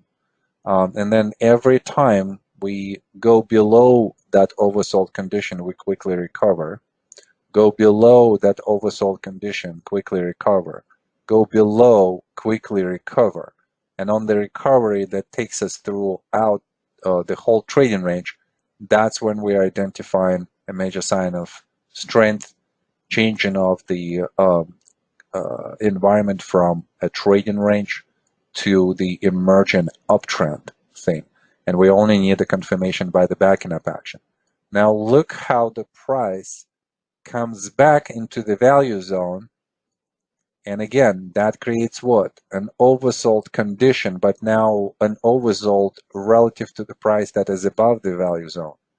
And again, it acts as a spring type of uh, price action where the price goes below the support and then quickly recovers. Why? Well, because somebody sees value and picks it up. Somebody was seeing value here and then seeing more value even lower. And that should kind of trigger your thinking about, actually not there, sorry, here and here. This type of the decline into the value zone and the way how it recovers so quickly, you should be thinking that the volume increase suggested that there is a lot of demand that is coming in. First demand was absorbing the supply, and then the second demand was absorbing whatever was left. And because supply has diminished, the absorption was faster and the price recovered pretty fast. So think about that type of logic. If you are thinking this way, then you might be even coming in into this position here, because you might be thinking that if this is an oversold in the backing up action, this could be the lowest low in that backing up action, which it was. So, and it could create some kind of like maybe apex formation, and this low is going to be the lowest low. So we want to start thinking this way. Okay. All right, so this one is going to be for your home review. Let's do that.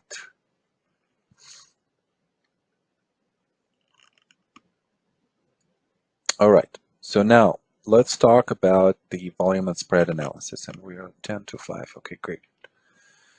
I want you right away to concentrate on one idea and one idea only when you're looking at the volume and spread analysis. And you probably have seen it from different sources, different software sources.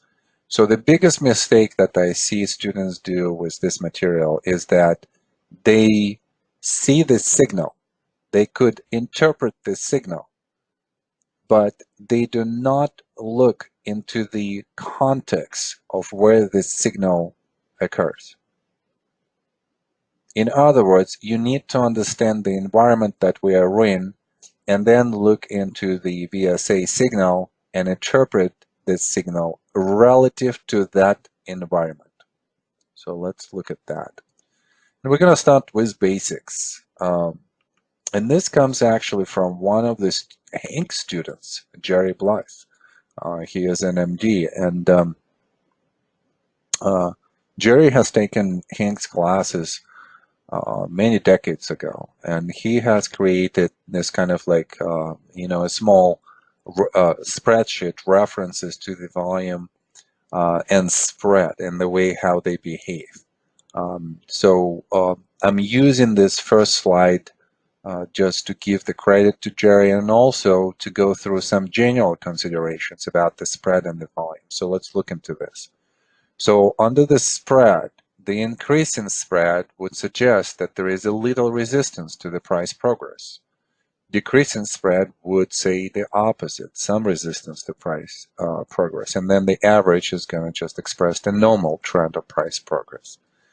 Volume is going to be much more difficult. General considerations. Usually, volume is going to be associated with the force behind the power. So we usually would think about the effort behind it. Volume usually expresses the quality of supply and demand. And we'll talk a lot about this because we will be creating those volume equations with the supply and demand. Increase in volume in general is going to be usually suggesting supply. That's number one in a lot of cases. But then also it will, in some cases, will show the emergence of the demand.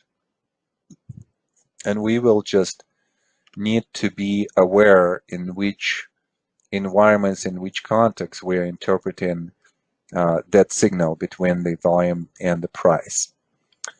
A very heavy volume usually is all about the supply, but sometimes there's going to be an urgency to accumulate, and that's going to be an absorption on the way up on the major sign of strength.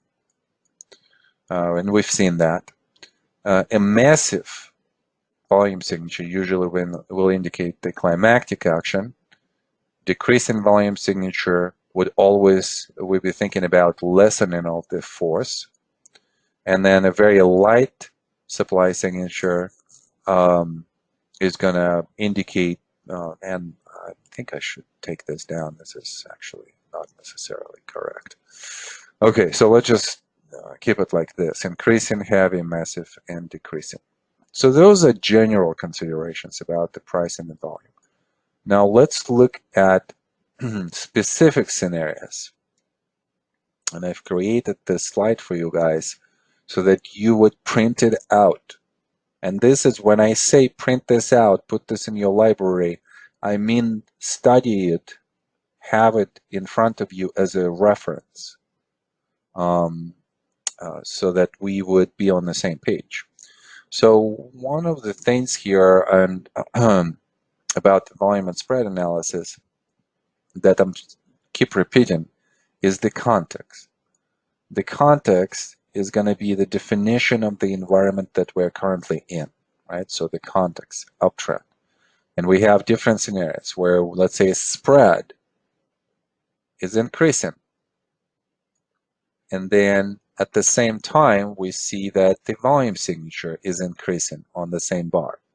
So both result is increasing and effort is increasing. How would it look on the volume equation, right? So volume is increasing.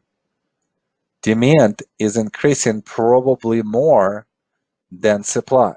And we would be thinking that with the expansion of the price on the healthy increase of the volume signature, supply might be actually going lower. It's still present, but it's diminishing. And demand is not only present, but it's increasing.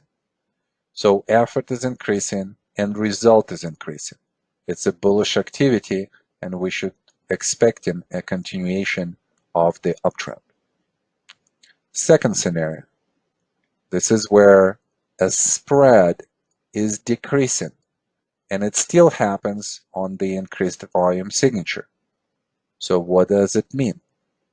We have a decreasing spread, which means a decreasing result, and we have an increasing volume, which shows us an increasing effort to push the price up. So in other words, there is an increased effort to push the price up, and yet it can do so. Why would that happen? Why would there be some kind of stopping of this progress? Well, it only can happen with the emergence of the supply. So we know that supply is increasing. And demand is still winning because this is an up bar. The close of this bar is higher than the previous bar close. So demand is still dominant over supply, but because supply is increasing, it suggests that supply wants to stop the uptrend from going further up. So therefore, short term, we will interpret this as a potential bearish implication, and short term, we might be expecting some kind of reaction out of this area.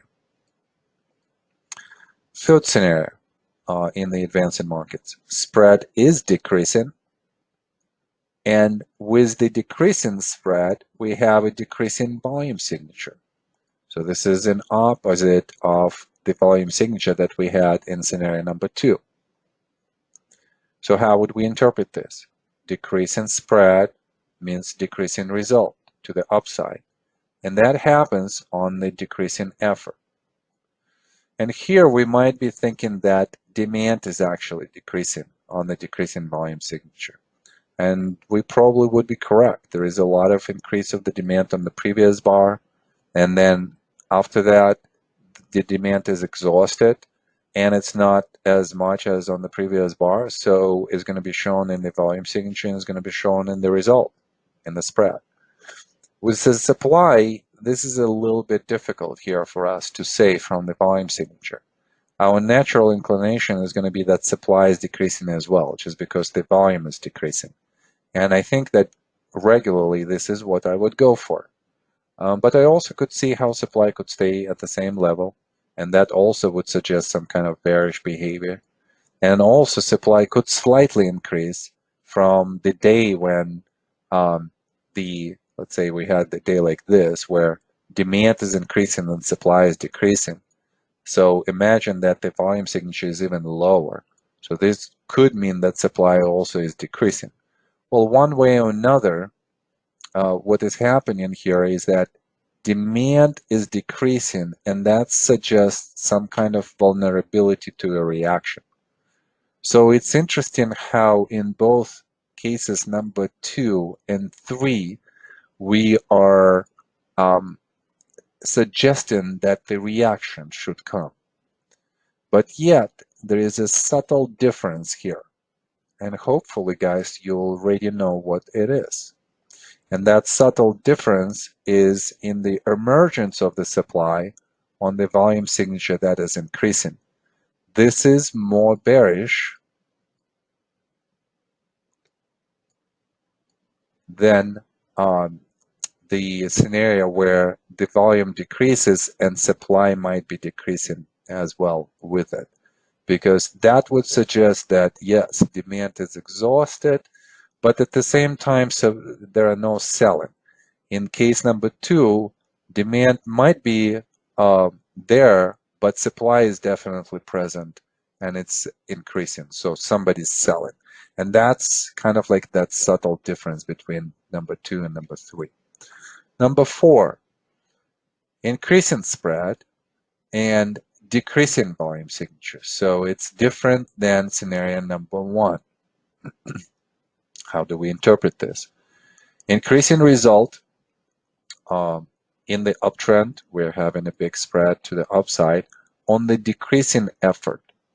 So this decreasing effort suggests a decreasing of a decrease of the demand together with the decrease of the supply. And it's this decrease of the supply that makes it a bullish scenario, because it basically tells us that there is no one selling at this point, and therefore supply is not available, And demand is also decreasing, but there is no need for a lot of demand to push the price up. We would refer to this type of action as an ease of movement, and we'll talk more about this. Ease of movement suggests a progression of the price in the direction of a current trend on decreasing effort, where the opposite force, whether it's a supply or demand, is decreasing as well. Last one, number 5. Spread is increasing, volume is increasing, and it's increasing massively. So there is a massive volume signature, and that represents a massive effort to push the price up. And usually we would see this on the chart as like a big, big volume spike. And we would be talking about the volume spike as the massive increase in volume that suggests that the demand is still there and it's increasing as well. But at the same time, supply is increasing too.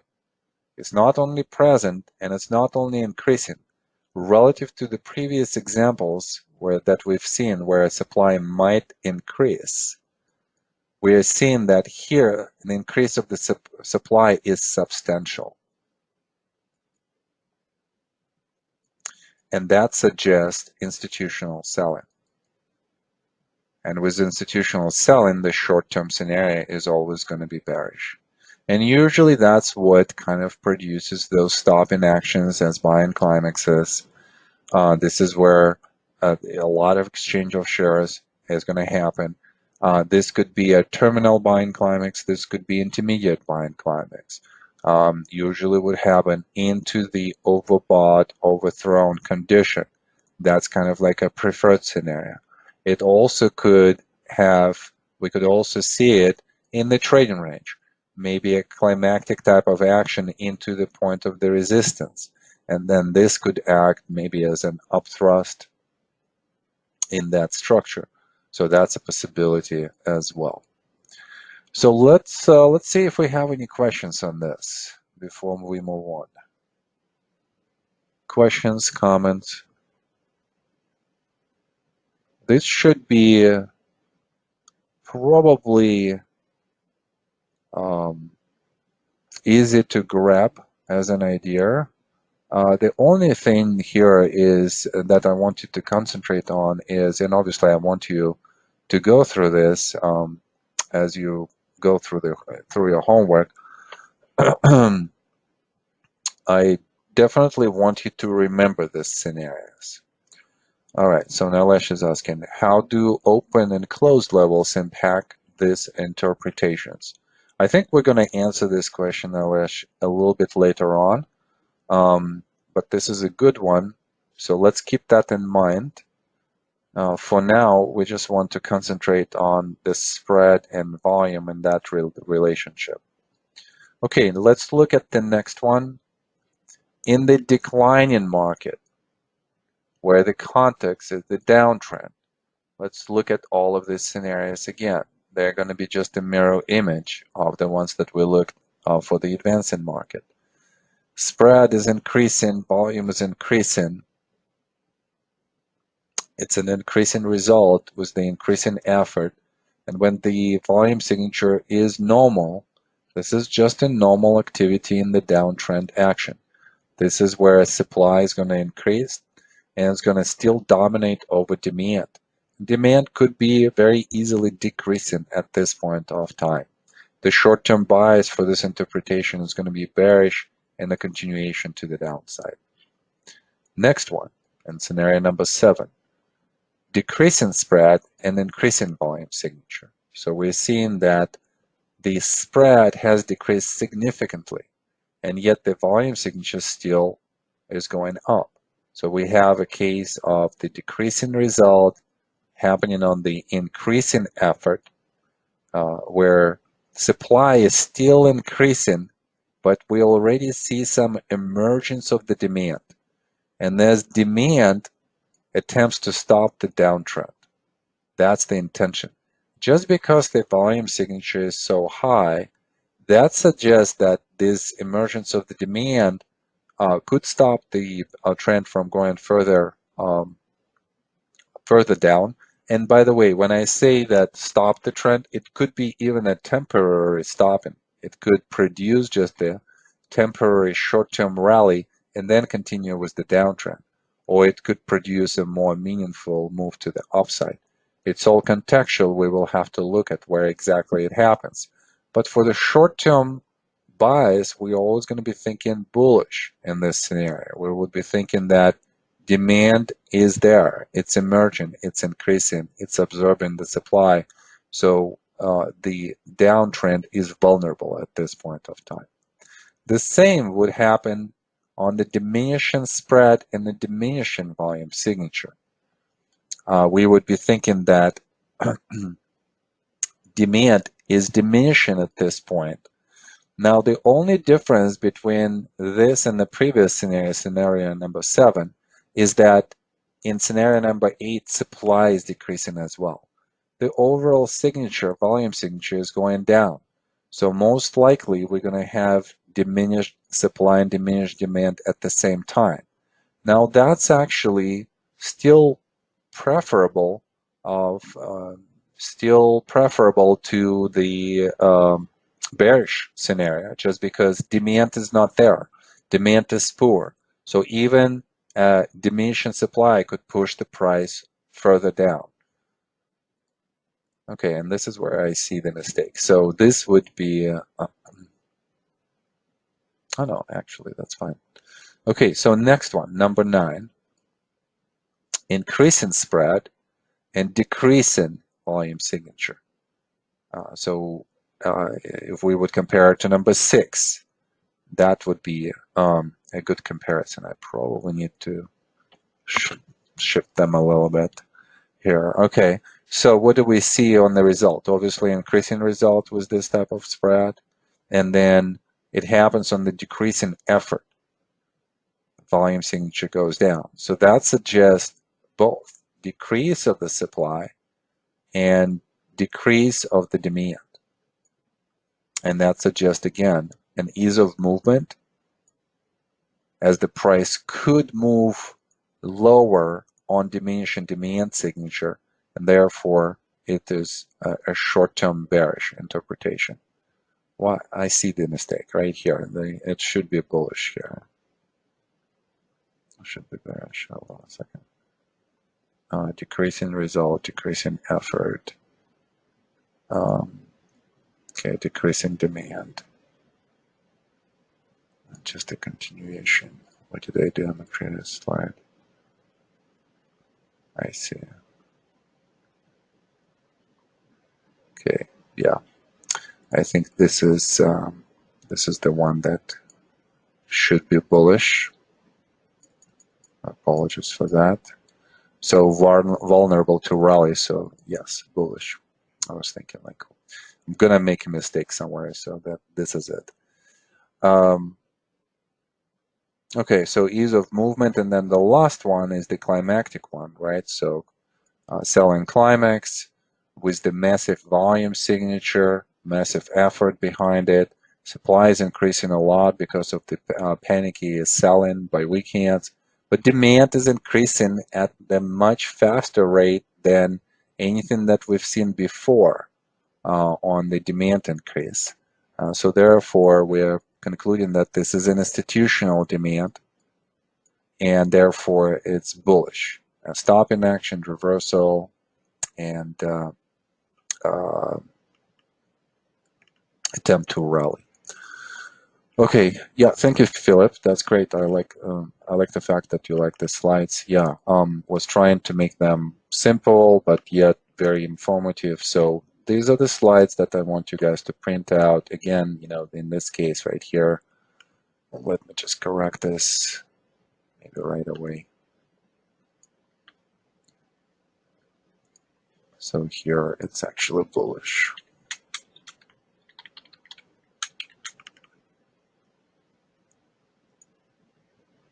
Okay, awesome.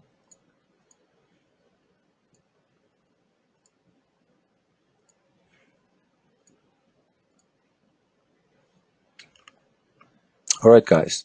So something to think about, study, print those out, go through, because we're going to use those a lot in our group exercise.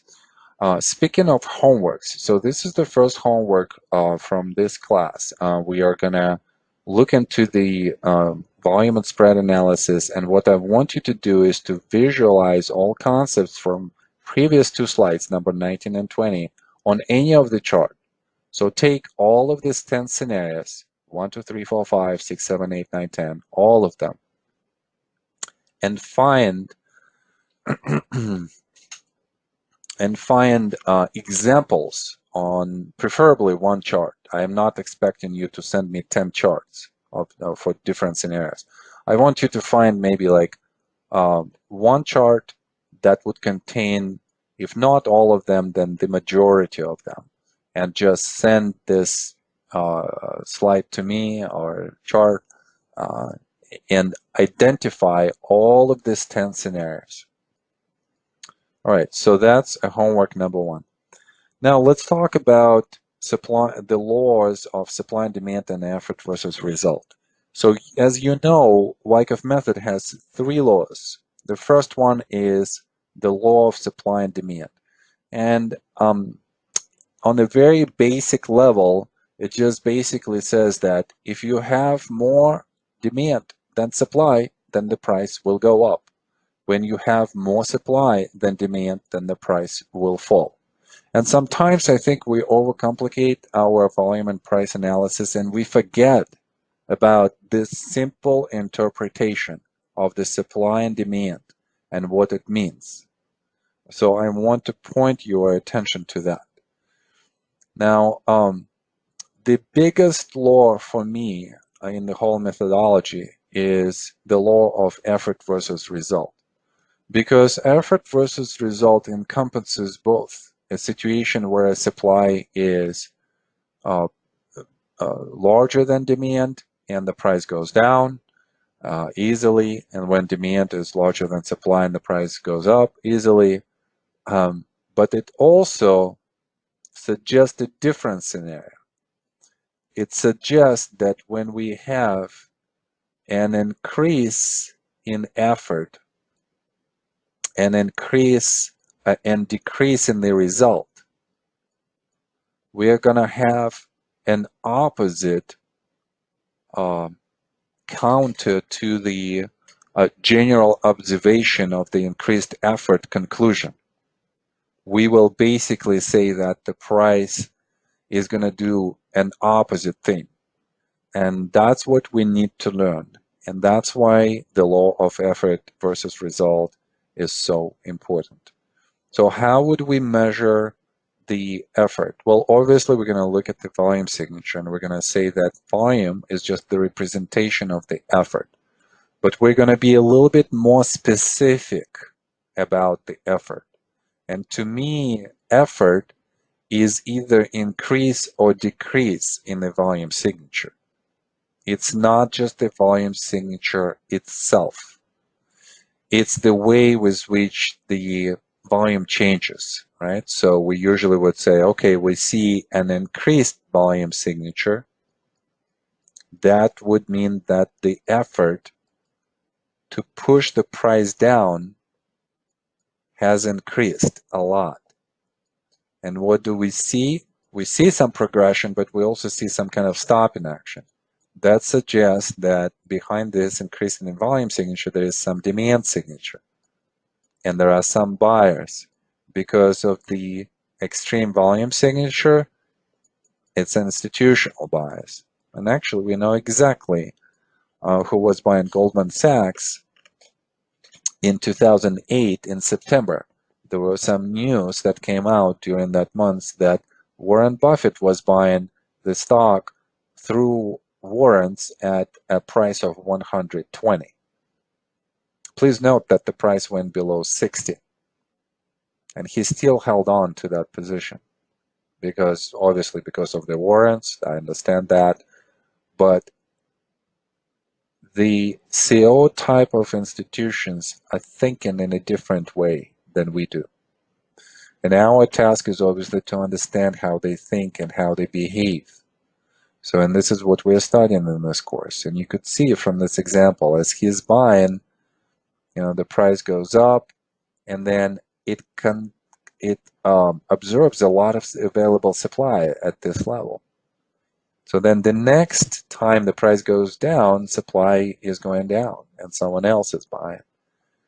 And then all of the other times, again, supply is going down. So there is absorption process that is underway that has started with, Warren Buffett purchases here. And then whatever he absorbed is no longer available in the market, or whatever, other institutions absorbed at this point of time. And therefore, supply is still going to be relatively high to the averages, but relative to the previous spikes is going to be smaller, just because absorption has happened. So what we want to see from the effort is the increase or the decrease of effort. And then obviously when we're going to have an extreme increase in effort, that's usually going to be associated with gaps, with stopping actions, with momentum type of bars, and so on and so forth. We need to understand how we will judge the result, how we would assess the result. Obviously, result will either increase or decrease as well. So I've developed specific measurements, and those are just for our WTC course. I want us to look into the increase or the decrease of a spread or a true range, and we'll talk about this in the next class. We're also going to look into the close, and we will be thinking about two ways of how to address the close. And the question from Nilesh was previously about how would the close or the closes influence our interpretation of the result. So we will look into the close from two perspectives: relative to the daily spread, or a true range, right? So we would be looking at how do we close relative to uh, uh, the actual height of the spread, right? So if we're closing in the upper part above 1/2 of the spread, we're going to interpret this as bullish. If we're closing below 1/2, we are going to interpret it as bearish close.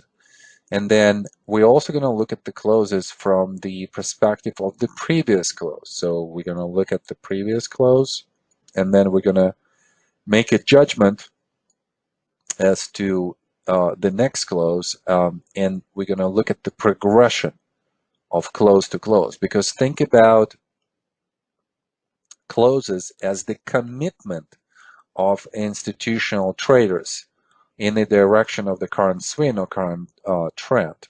So it's going to be extremely important for us to see what's the progress between one close to another. And then the third one is going to be extremely important, and it's going to be somewhat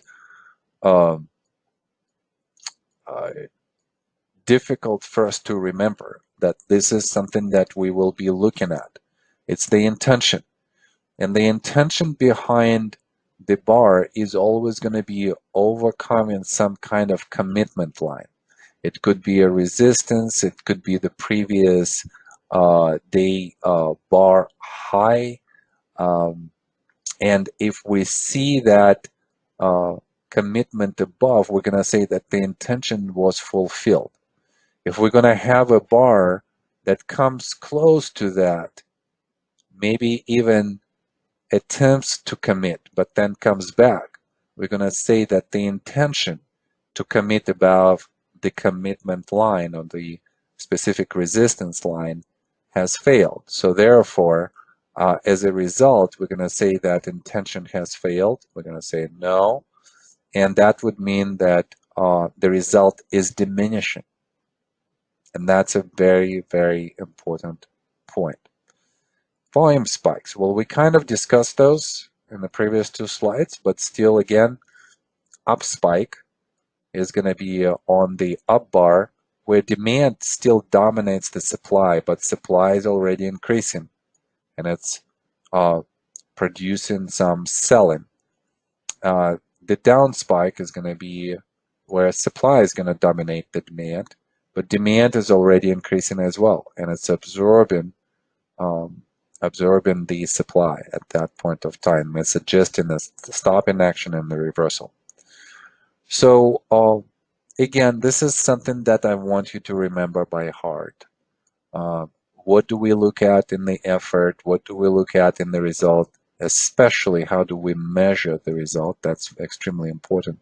And then I also want you to understand that in some cases, for instance, in the case of this latest reaction, we are going to have an increased volume signature that would suggest or equal an increased downward pressure.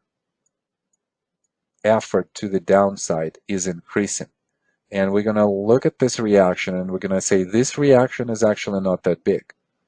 It's actually in line with the previous reaction and it's less than the reactions that we've seen before at the beginning of the move. So therefore, we're going to say that the result to the downside has decreased. So what's interesting is that here there is an opposite trajectory for effort in the result. The effort is trying to stay up and is trying to increase and to push the price up. So the effort to push the price up increases while the result is somewhat mediocre. And this is where this law of effort versus result is so valuable.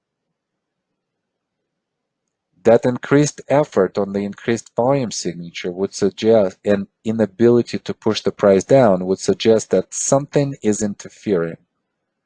Something is stopping the selling from pushing the price further down. What could it be? Only one thing: buying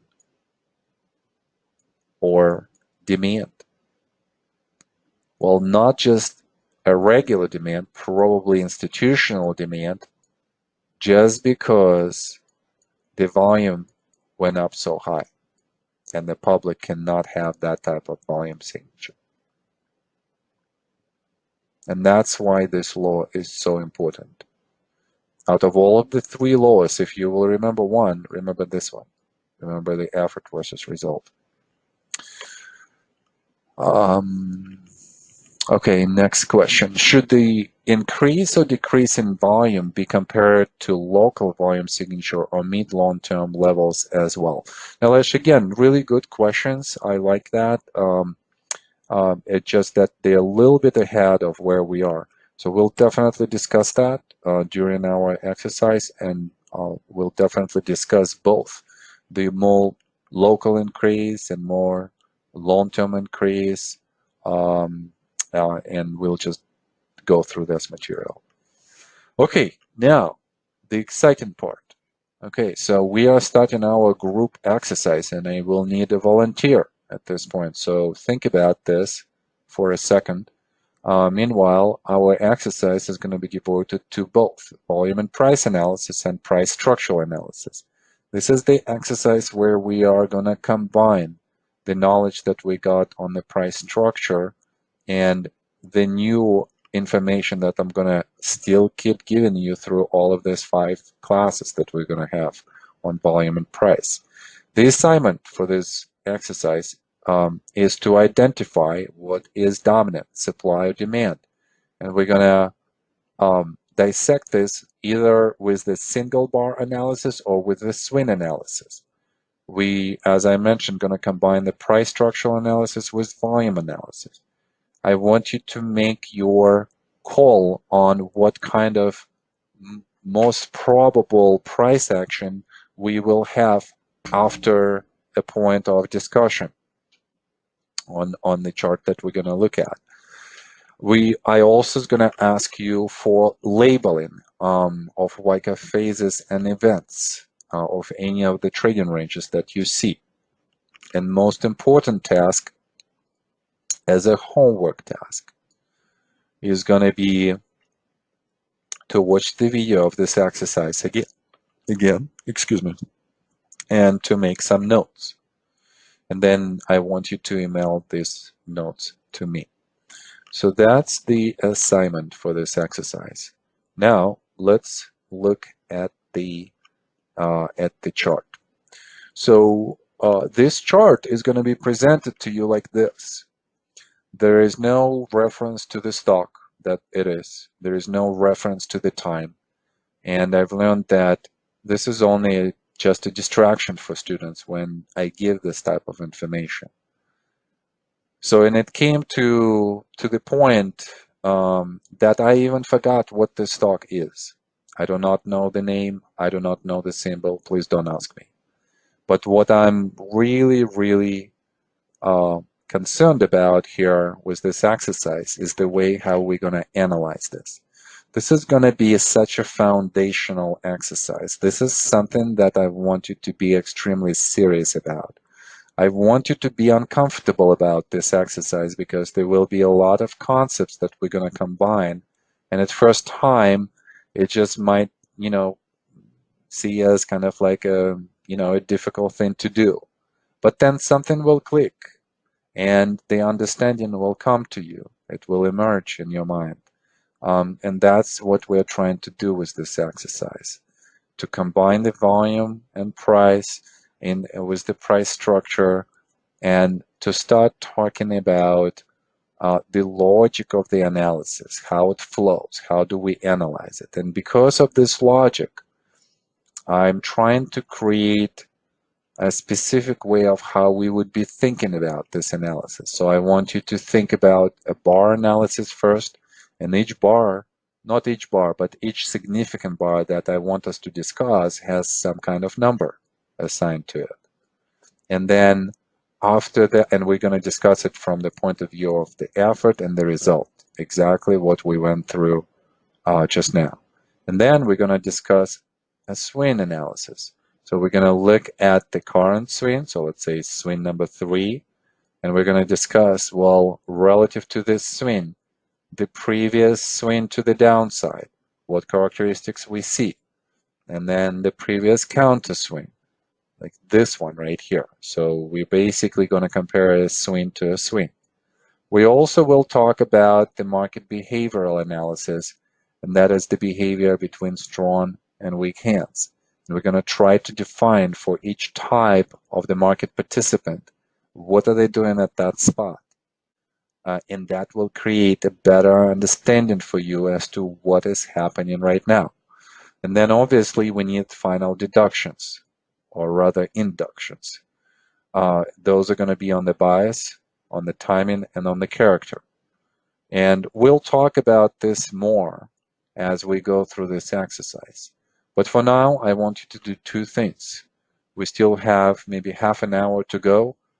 So I want you to, for a couple of minutes, maybe 2 or 3 minutes, and I'll mute myself and I'll go grab some tea. I want you to look at this chart and to analyze the first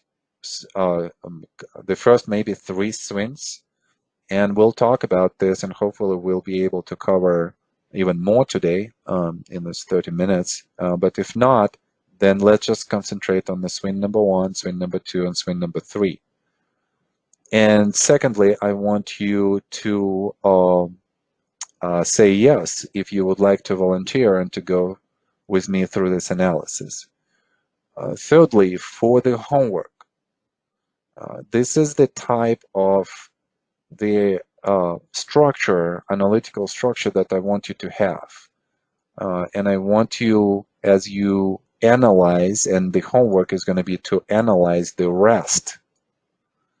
I want you to analyze all of the bars and all of the swings. You don't have to do it all at the same time. You could do this at your own pace.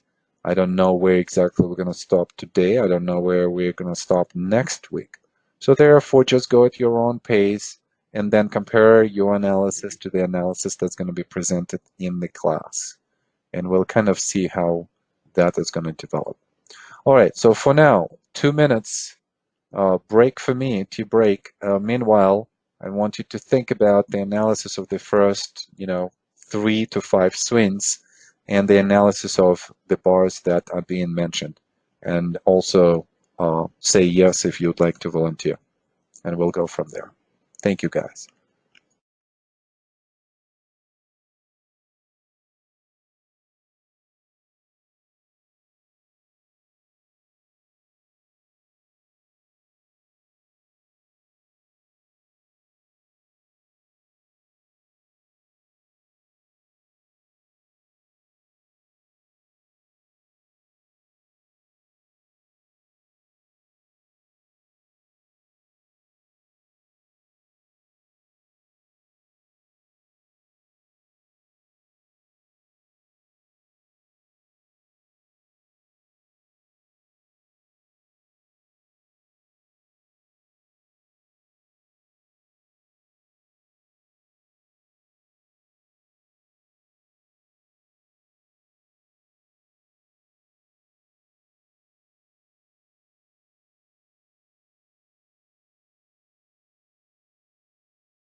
All right, guys, volunteers.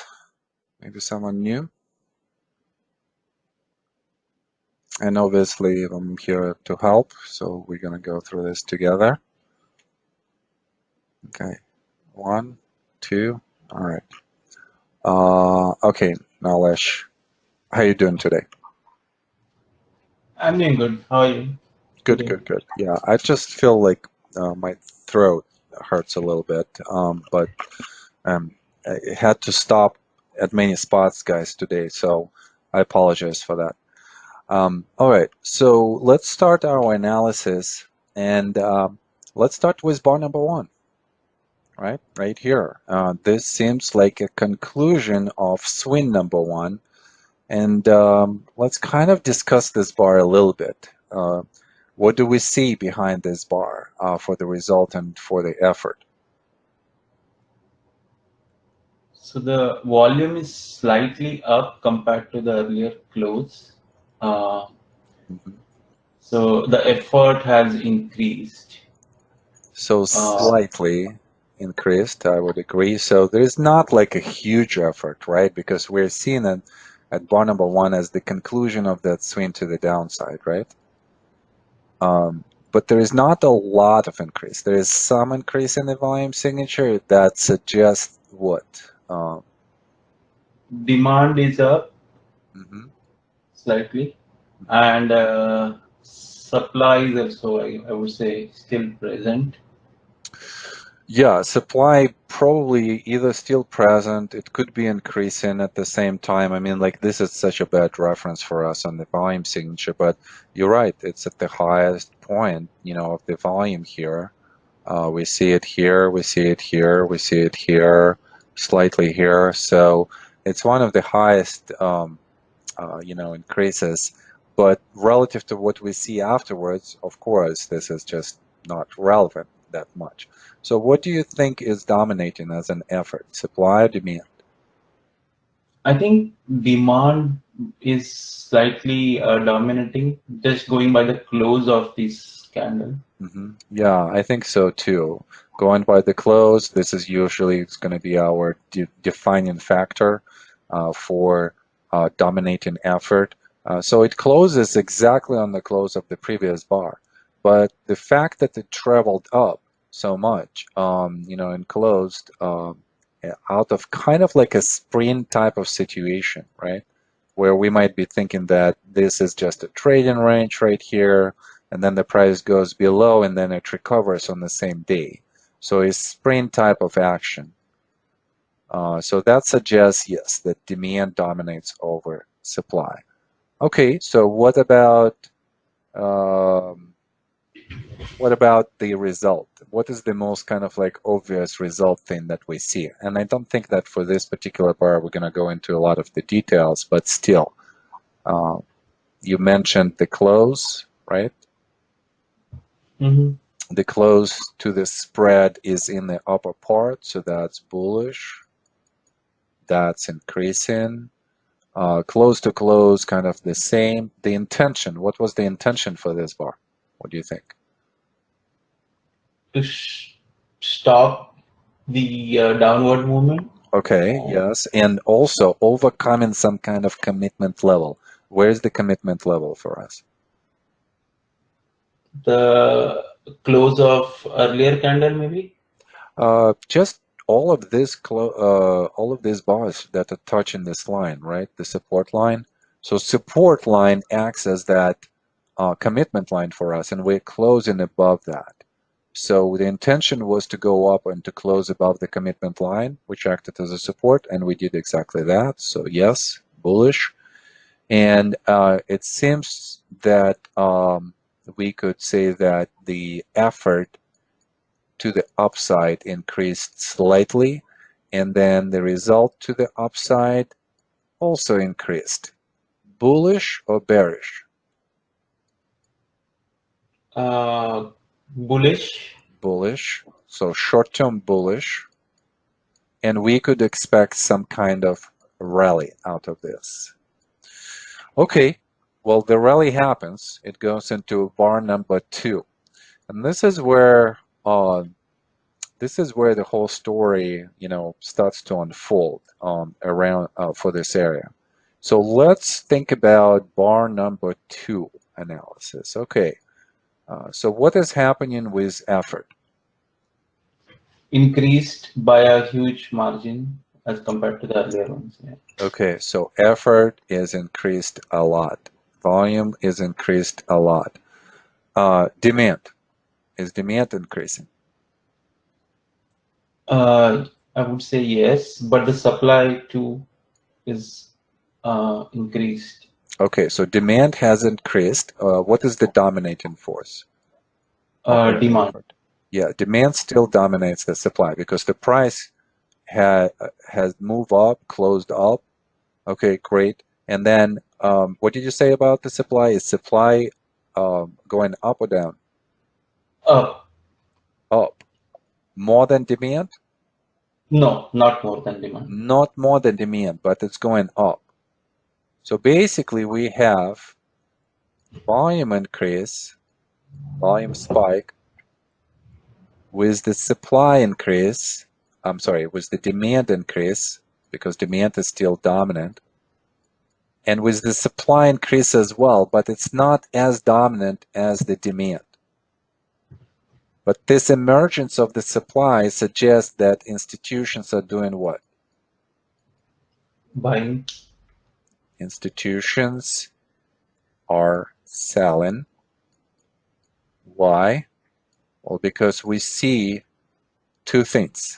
What happens? In hindsight, we see that the price went down.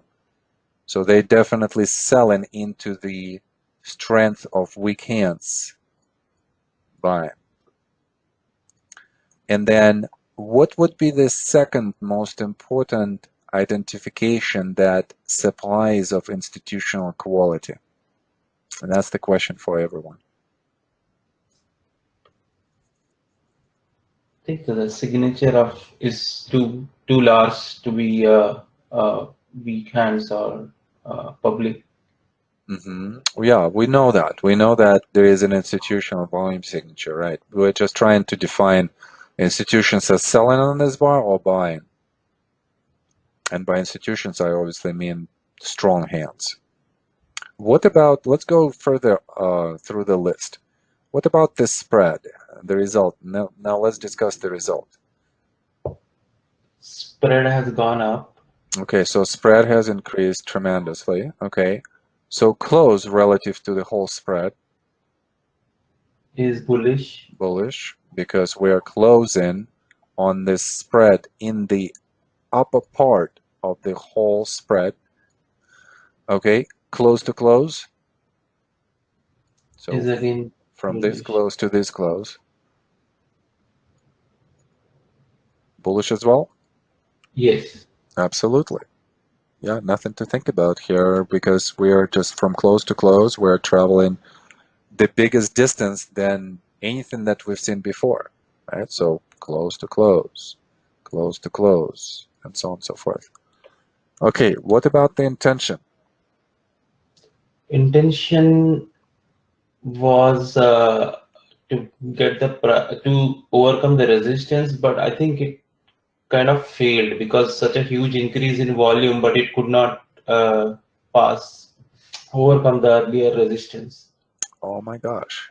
Yeah, that's exactly where we want to go with this. Look at this resistance level and look at the bar in question. Huge effort. Think about all of this buying power behind this bar.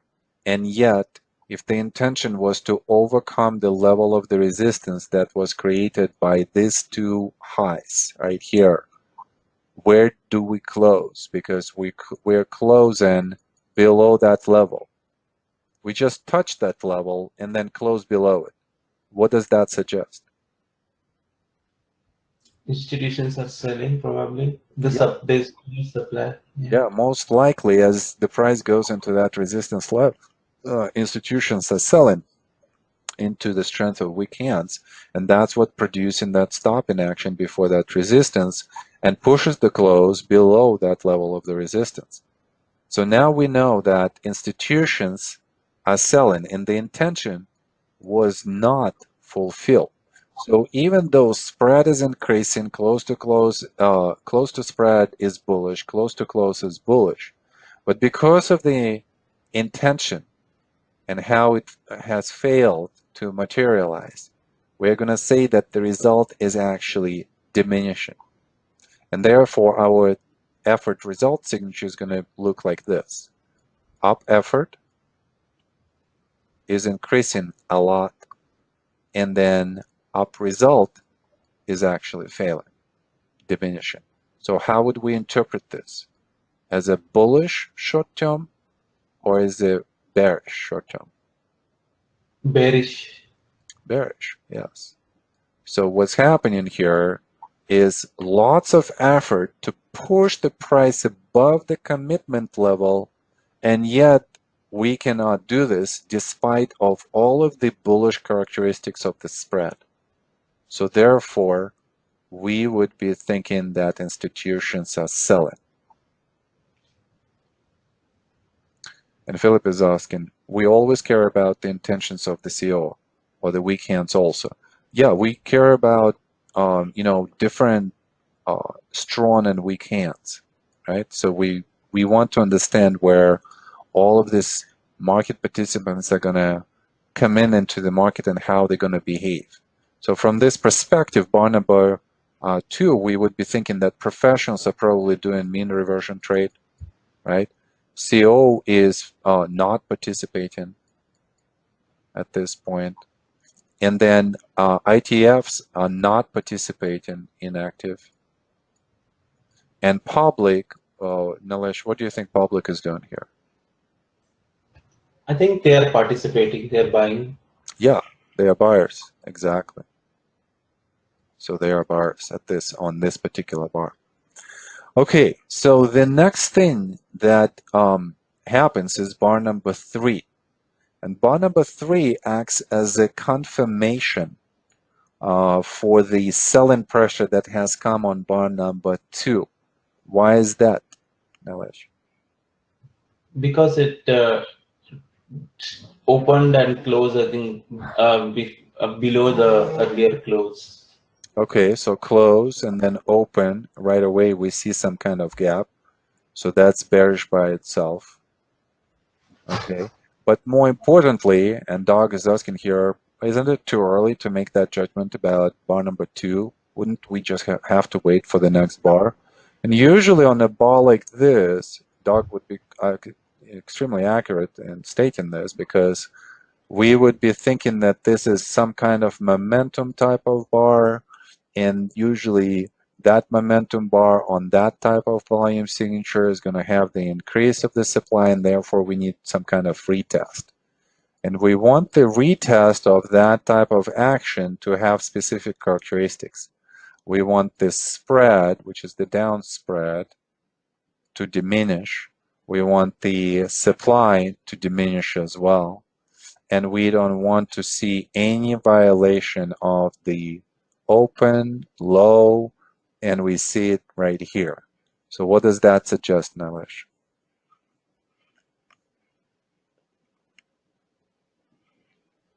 That violation of the low?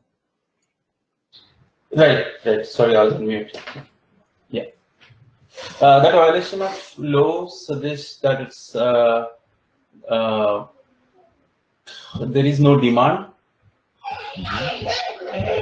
Yeah, that the demand that was here on bar number 2, that is hidden on the volume spike, it's of poor quality. And we kind of already identified there is some institutional selling coming in.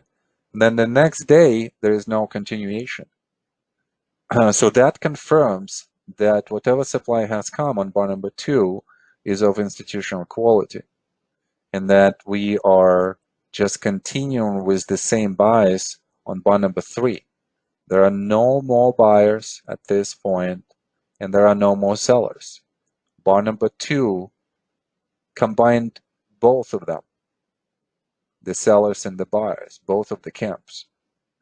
And everything was done on bar number 2. Everybody positions themselves, and bar number 3 is just a test, a resolution bar that just tells us that sellers have won. So therefore, as sellers have won, Nilesh, where do you think the buyers are going to have their stop losses? Stop loss. I'm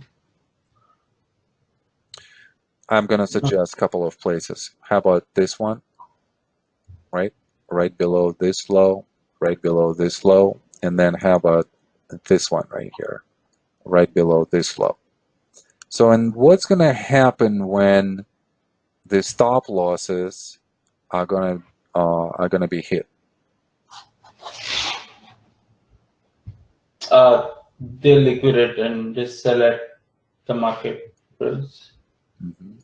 So we can't stop. I'm sorry, we can't point of entry that bar, and then we can't stop losses. 2 levels. So when the price is going to go through, that stop loss is going to become a market order and it's going to be executed, and that's going to be a sale. Therefore, that's going to increase the level of supply, and the volume signature should go up. So look at the first stop loss level. We definitely see that the volume has increased. And look at the bar number 5, which is the second level. So this is where the majority of the stop losses were. And that's why the volume signature increases here on stop losses. They're becoming the market orders, they're being hit, becoming market orders, and there is a capitulation by weak hands. So right away, notice what happens afterwards. Bar number 5 is that hitting of the stop losses, an increase in the volume signature. Nilesh, what does that suggest for the swing to the downside? Continuation? Yes. Okay, but bar number 5 is also very interesting. Let's go through bar number 5. The volume definitely has increased. Do we see an increase in supply just because it was the first move was to the downside? Yes. So supply has increased. Do we see an increase in demand? I would say yes. Demand also increase. Yeah, absolutely. What is dominating as an effort? Still supply is dominating. Probably supply still is dominating demand at this point of time. Some demand came in. We see this from the tail, right? So let's quickly go through the result.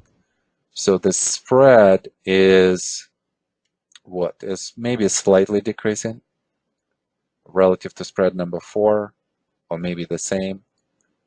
Close is what, Elish? Close is bearish.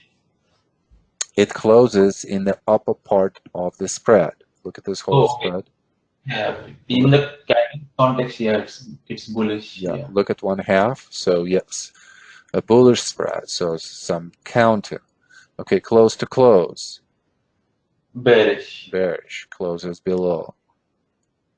Okay, and then the intention was to overcome what? The support. Yeah, some kind of support level. So, and it kind of closes right on this support level. And if you would take some kind of cluster from this support, from this resistance, we still have not really closed even into that cluster, right? So we're going to say no. So that's on the bullish side. So a very interesting picture here where there are some bullish characteristics that fail, and that is happening on still increased level of the supply and increased volume signature and increased effort. So the downward effort has increased a lot, whereas the downward result has suggested some buying, but basically failed as well because the intention was to overcome the point of commitment, the point of resistance, and it just closed on the level of the resistance. It didn't really close significantly above that. So that still suggests a bearish picture. Am I correct, Naresh? Right. Mm-hmm. And bearish pictures suggest a continuation of a decline, which we do. And then we go into bar number 6. So let's analyze bar number 6. Volume. What is volume doing? Volume is up, but not less than still for bar number 5. Yeah. Yeah, this is an interesting picture because bar number 2, bar number 5, and bar number 6, all of them have the same intention. What is that, Nilesh? What? Uh, to get the price down or To push the price up, right? sorry, the No, price. not down. Yeah, price up. Yeah. So the bar number 2 is the most successful out of these 3, but again, it doesn't overcome the point of the resistance. Bar number 5 is slightly better on the commitment. It's almost there, but not really. And then, the volume signature goes down. And bar number 6 is not really committing above the resistance that we have there either. But all 3 bars have the same intention. They are trying to push the price up. Now, for us to understand how demand is functioning on those 3 bars, I think we need to talk about the supply first. So what is happening with the supply signature from bar number 2 to bar number 5 to bar number 6? I think supply is decreasing. Hmm. Yeah, supply is decreasing, and supply is decreasing on the way down. So as supply decreasing on the way down, we also see that some demand is emerging, right? And we could say that maybe demand is also decreasing in a way. But yet, let's look at the progress here that we see. If we would take bar number 5 and bar number 6 and compare them. So we're comparing number 5 and comparing number 6. So what could we say about, let's say, the travel of the price from the low to the close? So it's about the same, I would say. Hmm. So from the low to the close, it's somewhat the same. And yet, so this is the result. And yet, what do we see on the effort of the demand? So we're seeing that the demand has diminished from bar number 5 to number 6, right? Do we see that, guys? We're looking at the volume signature and we see that the volume is going down. So that suggests that both supply and demand are diminishing at the same time. Supply is still somewhat dominant, but demand is going down as well, and supply is going down. So the distance then that the bar number 5 and bar number 6 travel from the low to the close happens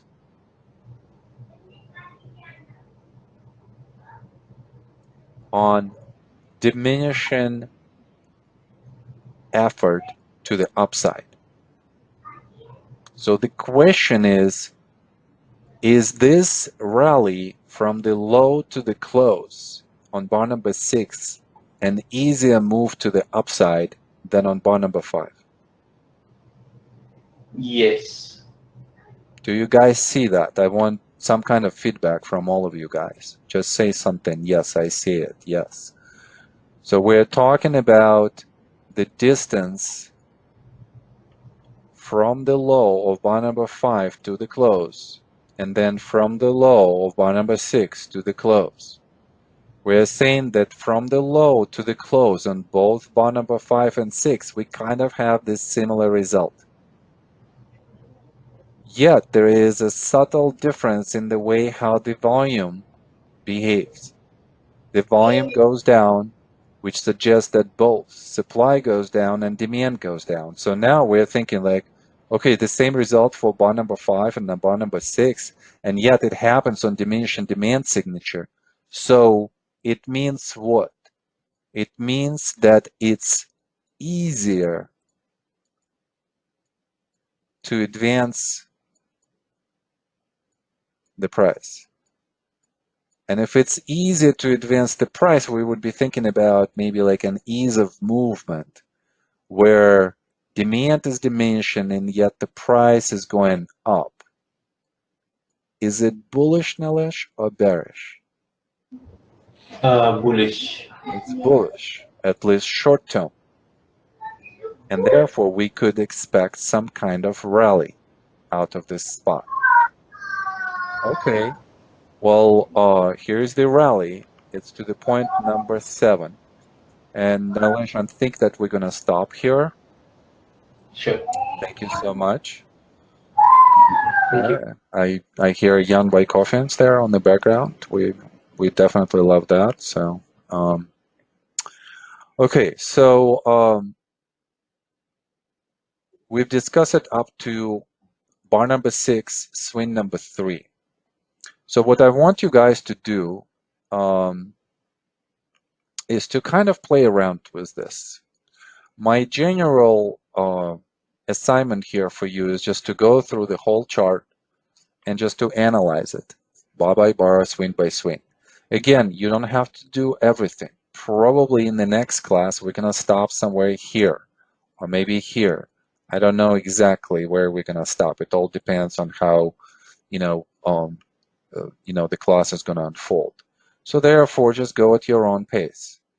Maybe as a point of reference, let's do everything until point number 25, and that would be fair. I don't want to overwhelm you as well. But I want you to analyze, yes, I want you to analyze all of these bars, all of these swings.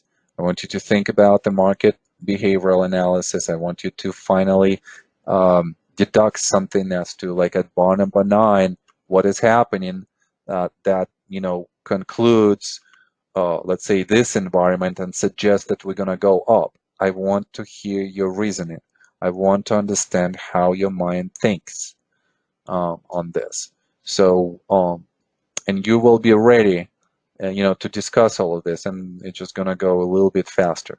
You can use this format, please do so, and you could send me, different slides on, let's say, different bars, different swings, and so on and so forth. Um, but not necessary. You could just show me what uh, in any other different ways that you want to show how you analyze all of the bars and all of the swings. I would definitely accept that. I'm just giving you maybe an example of how you could do that. All right, and this is going to be the exercise for the next 5 sessions or so. Um, Again, this is a very important exercise. We didn't have a lot of time today, but even those 30 minutes for this exercise, please listen to this again, make your notes, send those to me. So quite a few, homework assignments. Again, I'm not insisting on everybody, going through the homework. So just do it at your own pace, and prioritize. I would say that the priority is this exercise, obviously. But if you have time to do the volume and spread exercise, do that as well. All right, guys. Good class, a lot of material today. I'm glad that we are kind of like getting on with this exercise. Sorry and apologies that I was not feeling that well today. Uh, I think I'm feeling better now by the end of the class, surprisingly. So I'll see you all next week, and have fun with the homework. Thank you, guys, and bye-bye.